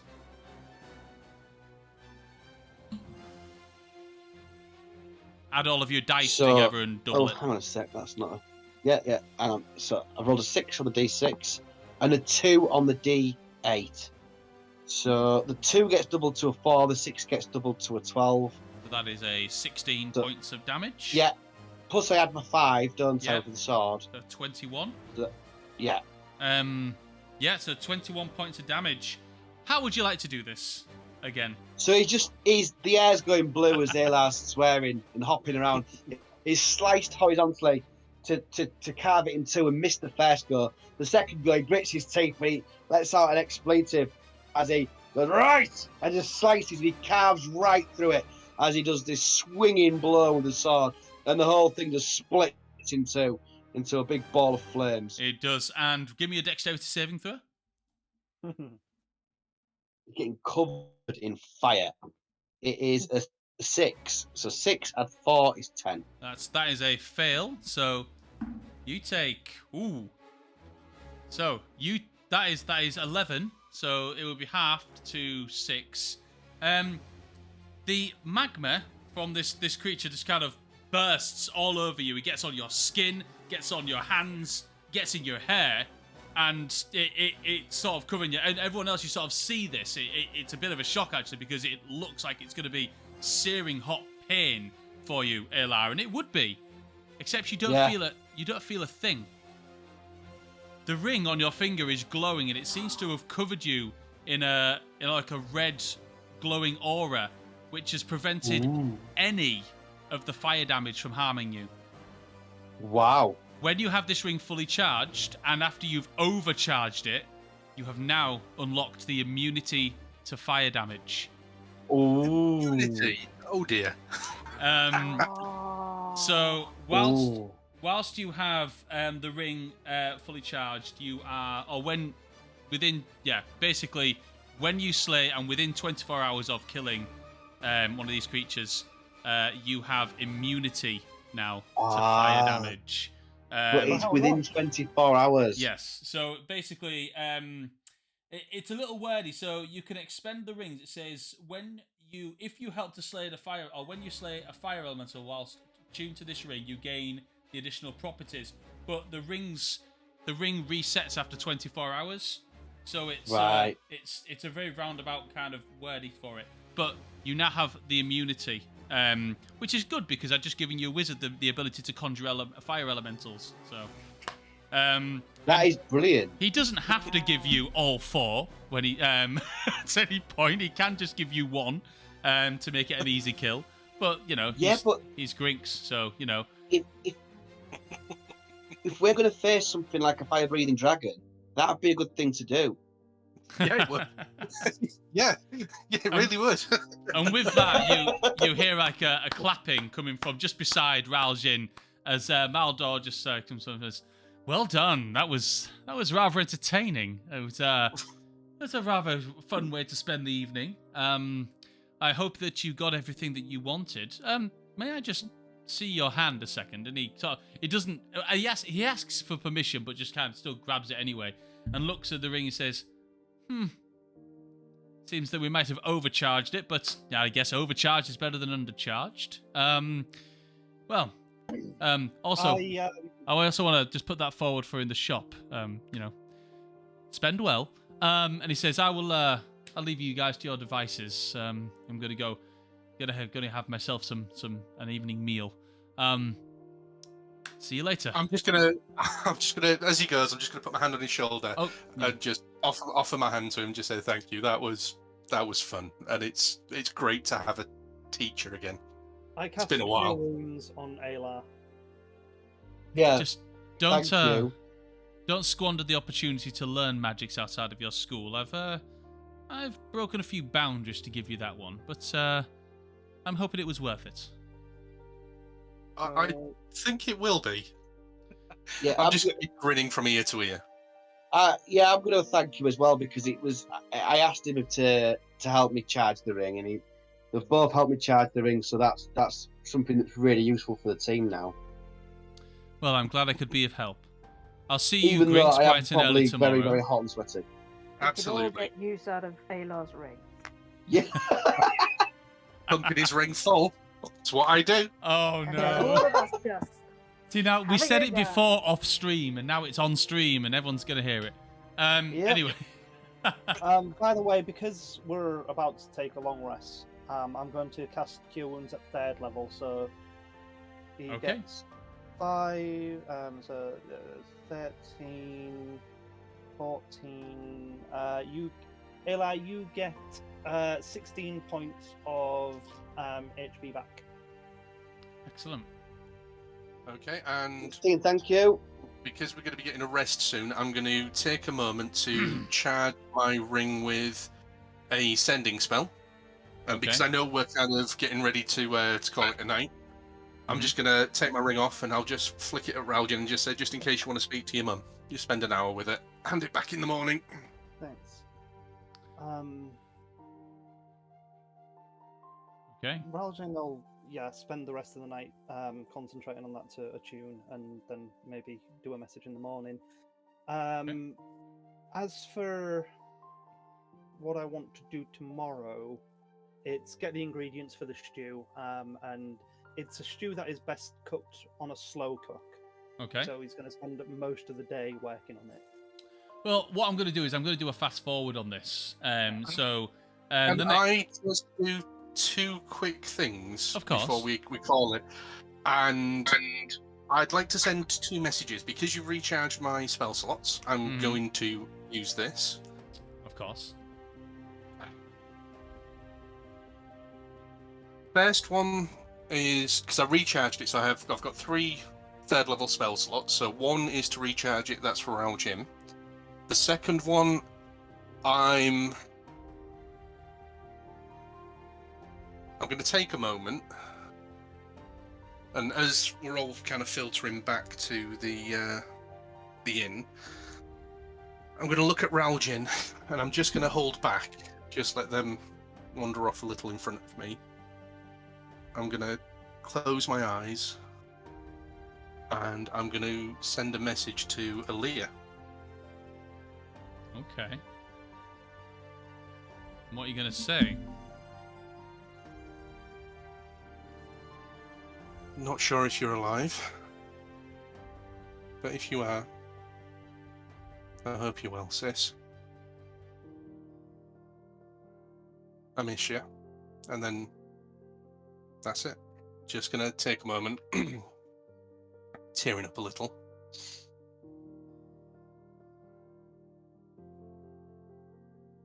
And I'm just gonna give it a moment to see if there's a reply. A long time passes. Please don't. Minutes for a while, and minutes turn into an hour. An hour turns into 2. There's no response. Okay. You keep up your hopes for the first couple of hours, and then afterwards you just kind of, well, it's up to you how you feel about it, but... I expected that, if I'm honest. That wasn't you. And just before I go to sleep, am I sharing a room with anybody? You don't have to. There's enough rooms for it. I'm just trying to work out who... Did I say I was sharing a room with anybody? No, you weren't sharing a room with anybody. Okay, so...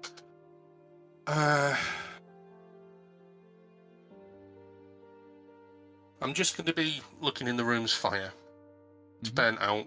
It's cold. Middle of the night, early hours. I'm going to close my eyes, cast Sending one more time. And I'm going to reach out to Gaijin. Okay. What would you like to say?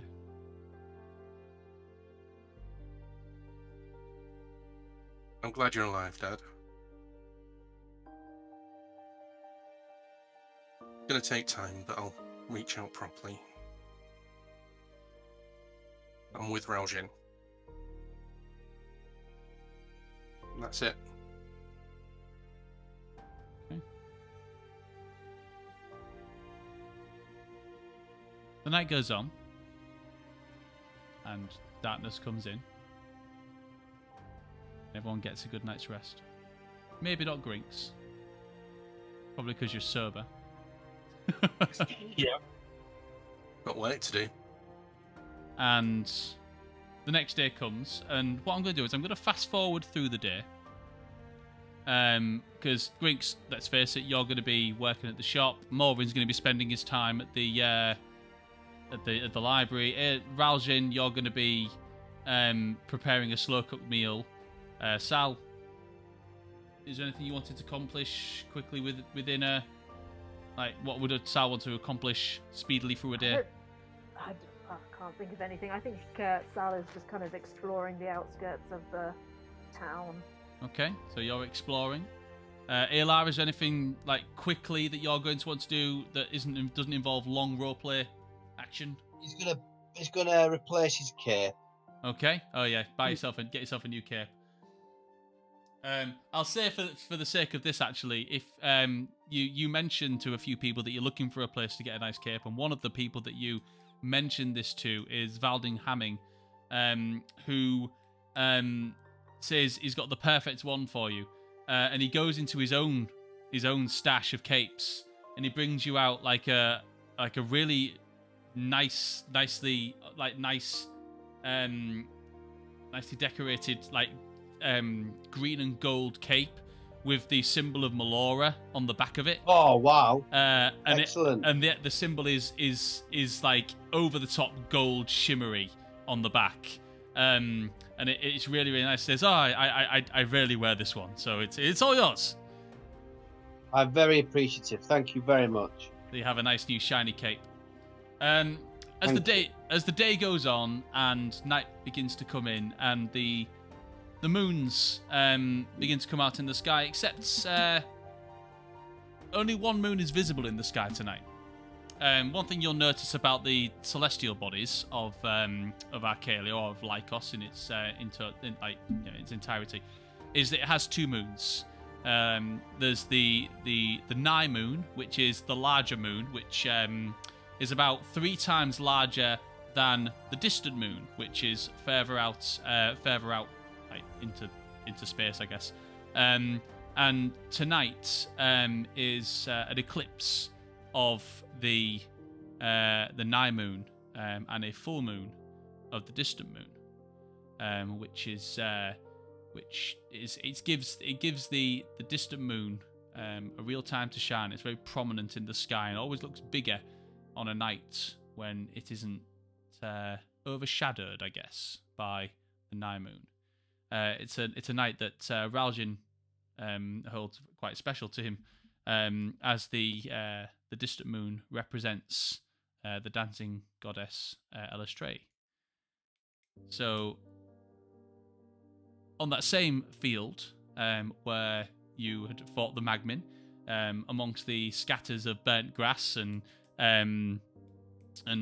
dried piles of lava, you set up a picnic of sorts. You'll probably have asked for some blankets and stuff like that that you can use to set out, and you've got a little campfire going on an already burnt patch of grass, so you're not doing any more damage than what Alar and his little fighter's already done.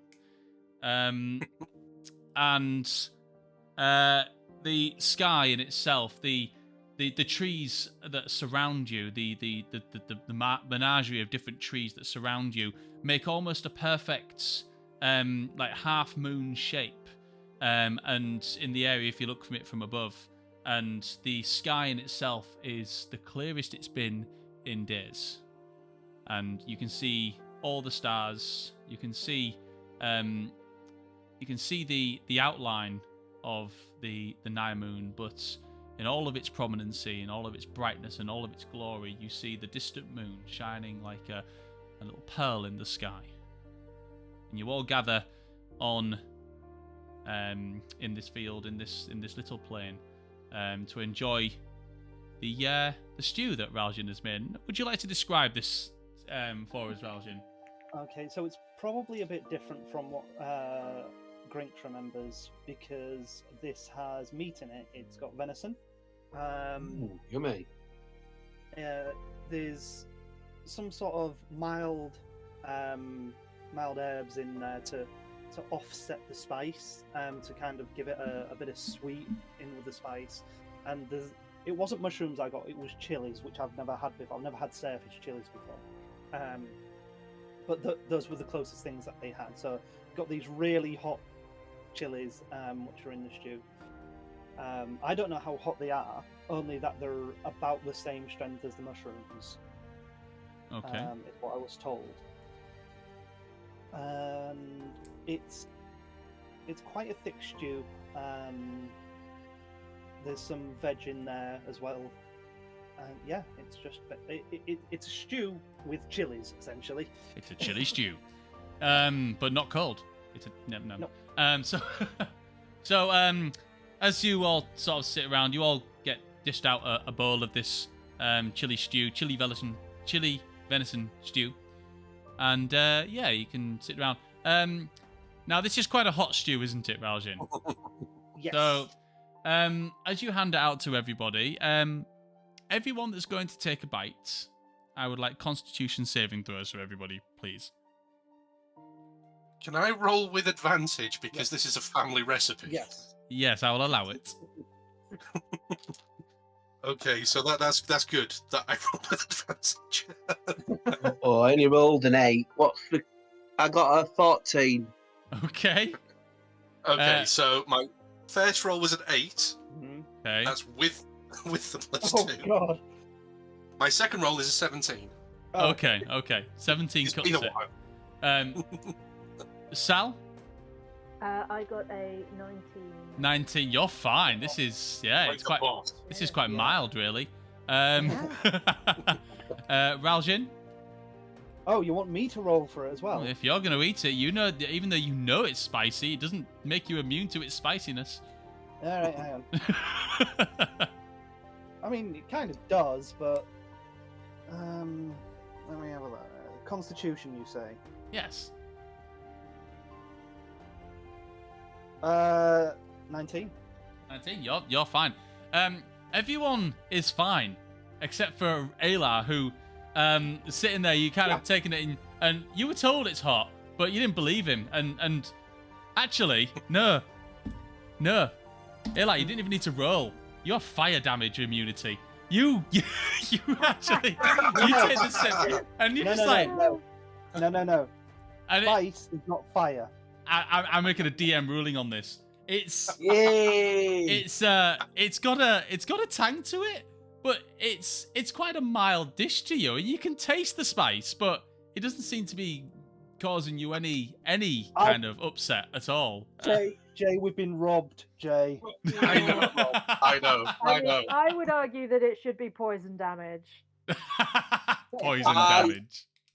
I've had a tough hour fighting elementals, and I want to enjoy my stew with my new powers in my. I think that is a fair price to pay for a lovely stew. Yeah. Absolutely. Hang on, is that fire immunity permanent? No, 24 hours. Because it's been more than 24 hours.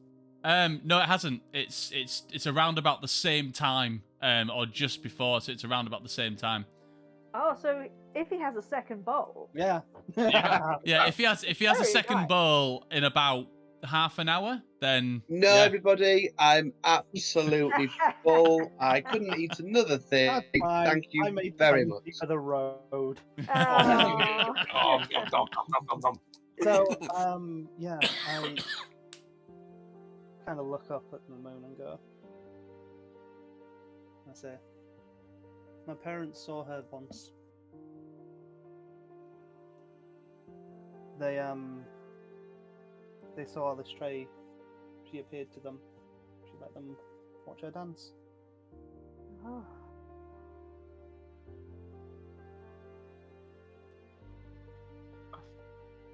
I know you're not a big fan of the gods anymore, Grinks, but I'm glad you decided to join me for this. I'll let you go meddling with gods and goddesses on your own. Someone needs to keep you safe. I'm going to just pull my coat over me, and I'm going to grab another bowl of soup and grumpily eat it, whilst keeping a wary eye on the moon. The moon is always watching.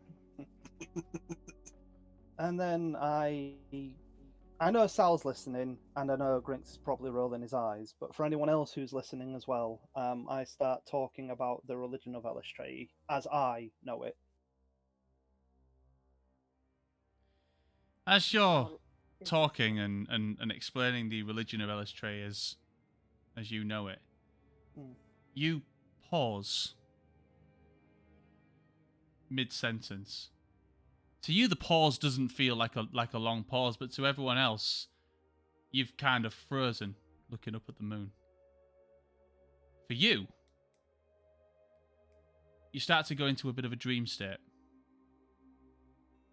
The sky blackens, and the only thing that you can see is the moon.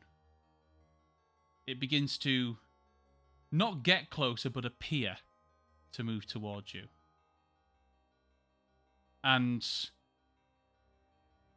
it almost rotates to become a darkened eye that seems to look at you. It blinks, and you blink with it. As you open your eyes, you're no longer where you are. In fact, you are stood in the halls of Nelund. The entranceway, just as you sort of come in, it's a very familiar entranceway to you. One of the main paths into Nelund. Feels comforting for a second. But then you hear an unsettling sound. It's almost like screeching-ish, tapping of feet-ish sound. And at your feet, you see 1, 2, 3, 4, 5, dozens, hundreds of tiny spiders crawling past your feet, almost covering the floor, the walls, the ceiling, and crawling through the doors, through the cracks into Nealoon. Instinctually, you run forwards, you push the doors open,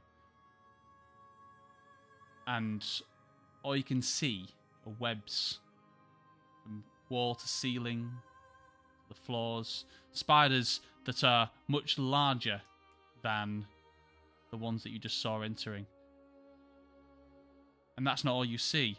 As you begin to look closer, you notice that there are people caught in the webs, upside down, wrapped up, their limbs completely bound, tight, mummified, some of them.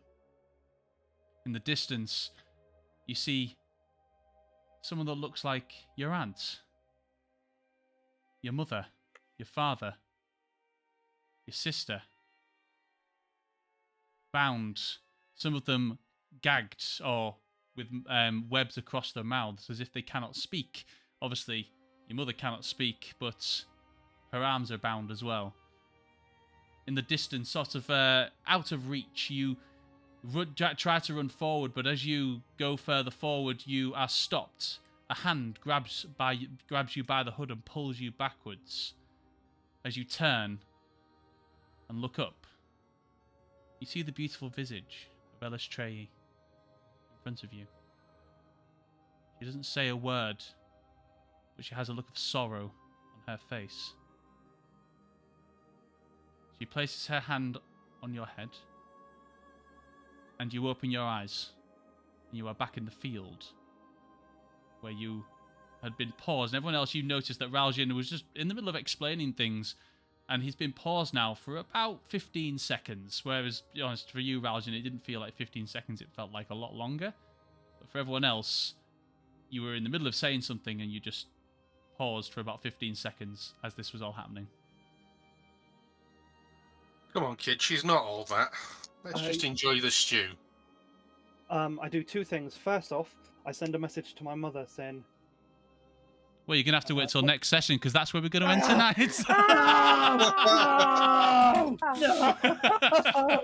Nealoon, baby. We're going to Nealoon. So, you'd be excited for that.